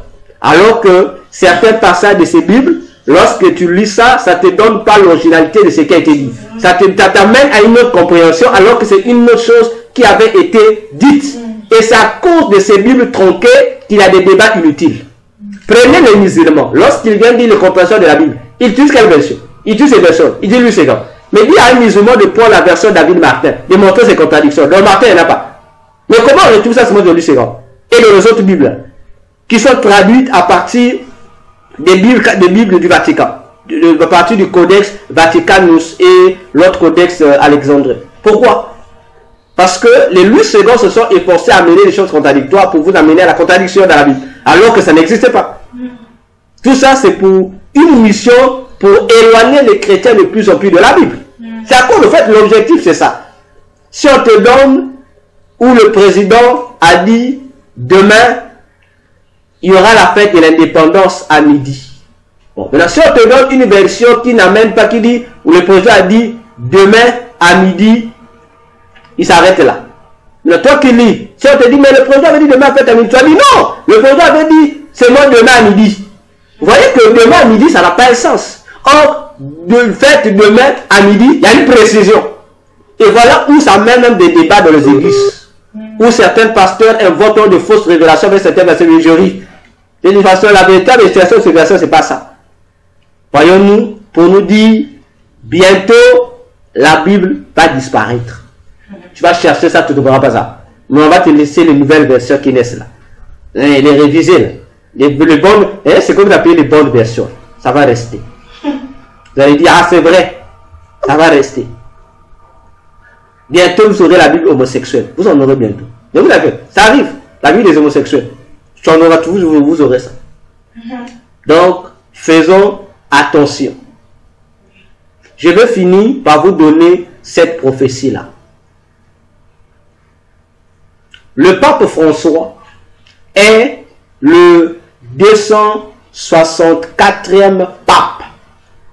Je dis, le pape François, le nouveau pape actuel, il est le 264e pape dans la liste des papes. Je répète, le pape François, il est le 264e pape. Donc, après lui, le pape qui viendra va occuper la 265e place. Je reprends pour une dernière fois. Le pape François, il est le pape 264. Le pape François. Ainsi, le nouveau pape qui va venir, qui va le succéder, comment sera-t-il? Le nouveau pape qui va le succéder. Il sera donc le 265e pape. Donc vous avez 264 pour le pape, notre nouveau, le pape actuel. N'est-ce pas? Bien. Ce qui est curieux, j'aime la Bible, ces choses-là. En tout cas, j'aime la Bible. J'aime vraiment la Bible. Je dis, j'aime la Bible. Si vous prenez Genèse, on a 264, n'est-ce pas? On a donc 26 et 4. Prenons Genèse 26, le verset 4. Je vais lire pour votre plaisir. Dieu dit à Abraham, je multiplierai ta postérité comme les étoiles du ciel. Je reprends. Je multiplierai ta postérité comme les étoiles du ciel. Je donnerai à ta postérité toutes ces contrées et toutes les nations de la terre seront bénies en ta postérité. Ah, Dieu s'adresse à une personne que lui appelle Abraham. Abraham qui veut dire le père de la multitude. Dieu lui dit ici dans Genèse 26 verset 4, Dieu va multiplier la postérité d'Abraham comme les étoiles du ciel. Et la postérité d'Abraham devrait remplir toute la terre. Ah, bien-aimé dans le Seigneur. Je reprends. Dieu dit à Abraham, sa postérité qui doit remplir toute la terre sera semblable aux étoiles du ciel. Bien-aimé, il faut aimer la Bible. Parce que la Bible n'a pas tout dit, mais la Bible a tout dit. Remarquez le pape actuel. Depuis que le pape François, le pape actuel, depuis qu'il est venu au pouvoir en tant que pape, dans son agenda, dans sa mission, parmi toutes les missions qu'il fait, il n'a qu'une seule mission prioritaire. C'est quoi? C'est l'éducation mondiale. Sa mission est toujours orientée vers les enfants. Vers les enfants. Mais pourquoi lui veut seulement se focaliser sur les enfants? Parce qu'il doit accomplir l'inverse de l'ordre que Dieu a accompli, a donné à Abraham. Si le Dieu qui envoie Abraham dit qu'il doit multiplier la postérité d'Abraham comme les étoiles qui doivent occuper tous les secteurs du territoire que Dieu a donné à Abraham comme héritage. Abraham veut dire père de la multitude. Or, le pape François, il a un titre qu'on lui a donné, un nouveau nom qu'on lui a donné. C'est quoi? Le nom pape. Or, le mot pape veut dire le père des pères. Ça veut dire que le nom pape veut dire Abraham. Parce que Abraham qui est père de la multitude. De quelle multitude? Dieu dit, il est la multitude, là c'est quoi? Il est le père des rois. Or, les rois sont également des pères. Donc, Abraham est le père des pères des pères. 3 fois. Hein? Je le vois. Abraham est le père des pères des pères. Donc, Abraham est le père 3 fois au-dessus des autres pères. Et en tant que père 3 fois, on lui donne le mandat de multiplier sa postérité qui est semblable aux étoiles. Et que ses postérités puissent occuper tout le territoire qui lui a été donné. Le pape aussi vient, lui aussi étant père des pères, père des pères des pères. Donc, il est le père, il est encore le père, il est encore le père. 3 fois il est père. C'est pourquoi le pape, on lui remet, il a 3 clés, qu'on appelle les clés du pape. Mais les 3 clés du pape sont quoi? Ce sont les 3 pouvoirs du pape. Donc, il est 3 fois père. Il a le pouvoir politique, il a le pouvoir religieux et il a le pouvoir militaire. Il gère les humains. C'est ce pouvoir du pape. Il est 3 fois père. Ok? Donc, il est Abraham. Abraham a été envoyé par le Dieu de la Bible. Mais lui, il a été envoyé par le faux Dieu de la Bible, qui est Satan. Ok? Abraham a la mission principale d'Abraham. Lisez toute la Bible, bien aimée. La mission d'Abraham, c'était de créer une postérité pour Dieu. C'est la mission d'Abraham toute sa vie. Une postérité pour Dieu. C'est ça la mission d'Abraham. Que lui, Abraham, doit s'établir dans la terre promise. Mais quelle est la mission du pape? Depuis qu'il a commencé, lui aussi, il gère que les enfants. Donc la mission du pape aussi, c'est la même mission d'Abraham, mais dans le sens inverse. Lui, le pape, doit faire quoi? Doit rassembler les enfants pour son père. Il doit créer un nouveau peuple pour Dieu. C'est pourquoi le pape est en train de cheminer pour créer, pour favoriser l'unité de l'éducation. Parce qu'on ne peut que former un peuple au travers de l'éducation. Parce que c'est au travers de la culture qu'on détermine tel peuple et tel peuple. Le pape n'est pas bête, il sait ce qu'il fait. Attention, bien aimé, avec le pape François. C'est le pape le plus cool de l'histoire et le pape le plus mauvais de l'histoire. Donc il incarne les 2 identités avec nous. C'est le seul pape qui dit les vérités sans se cacher. C'est le seul pape qui dit que la Bible est un mythe. C'est le seul pape qui insulte Jésus. Et tout le monde acclame. Même les catholiques acclament. Attention, bien aimé. Le pape François fait son œuvre. Il fait sa mission. Il fait son œuvre, il fait sa mission. Il sait ce qu'il fait. Alors, que Dieu nous bénisse. Nous acclamons la parole du Seigneur. Alors, bien-aimés, là où nous nous tenons, l'apôtre Paul disait, nous devons de temps en temps nous examiner pour voir si nous sommes toujours dans la foi. Les temps prophétiques sont mauvais. Bien-aimés, les jours sont également mauvais. Ainsi, comment est ta foi en Jésus? Est-ce que ta foi a-t-elle des fissures? Est-ce que ta foi est toujours entière ou ta foi a subi un déséquilibre? Car Jésus ne viendra pas prendre ceux qui auront des foi déséquilibrées. Il ne viendra pas prendre ceux qui ont la foi à moitié ou une foi quart ou foi demi. Ceux qui auront une foi fissurée, Jésus ne viendra pas prendre ces gens-là. Il viendra prendre ceux qui ont une foi pure, sainte et glorieuse. Alors, bien-aimé, tu vas élever ta voix. Conformément à la parole de ce matin, tu vas dire à Jésus, Seigneur, fortifie-moi. Aide-moi à être de plus en plus sobre et de veiller pour ne pas rater ce rendez-vous, ton enlèvement qui est pour bientôt. Élevons tous nos voix, prions le Seigneur.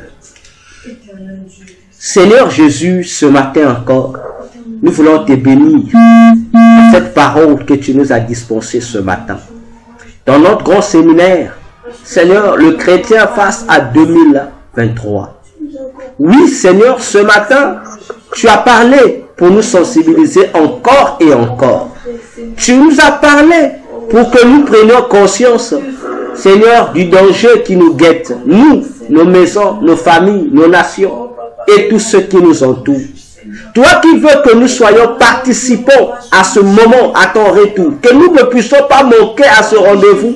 Seigneur, toi seul, par ton Esprit Saint, tu as des armes, tu as des outils pour nous aider à ne pas faillir, pour nous fortifier partout où nous sommes faibles, pour solidifier de plus en plus notre foi, à être plus, Seigneur, inébranlable devant tout vent de doctrine qui soufflera, devant toutes les difficultés que nous pouvons rencontrer, devant, oh Dieu, toute persécution dont nous pouvons être victimes, que notre foi ne défaille point.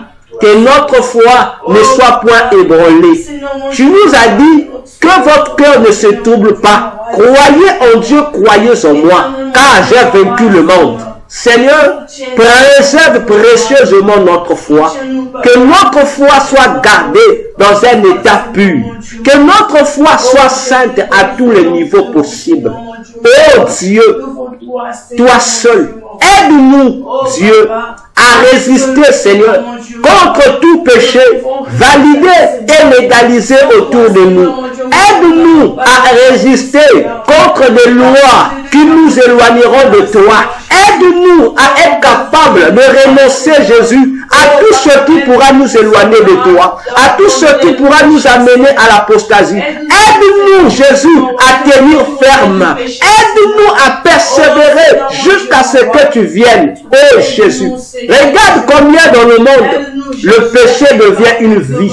Regarde combien nous sommes tourmentés par des lois diverses, par l'homosexualité, par la perversion sexuelle, par toutes ces lois-là qui commencent à nous étouffer, qui commencent à nuire à notre relation avec toi. Et Jésus, nous comptons sur ton esprit. Nous comptons sur la force de ton esprit. Nous comptons sur le courage de ton esprit. Nous comptons sur l'appui du Saint-Esprit. Oh Jésus. Oh Jésus. Merci. Alléluia. Merci. Alléluia. Alléluia. Alléluia. Alléluia. Alléluia. Bien-aimé, tu vas profiter de ce moment pour prier encore pour le salut de ta famille, le salut des gens qui t'entourent, le salut de tes amis, même le salut de tes ennemis. Ils ont besoin d'être sauvés. Car la Bible dit par l'apôtre Paul, la volonté de Dieu c'est que les hommes parviennent à la connaissance du Fils de Dieu et qu'ils soient sauvés. Élève donc ta voix, bien-aimé. Prie le Seigneur pour que le Seigneur sauve toutes ces personnes Élevons nos voix. Prions le Seigneur Jésus. Alléluia.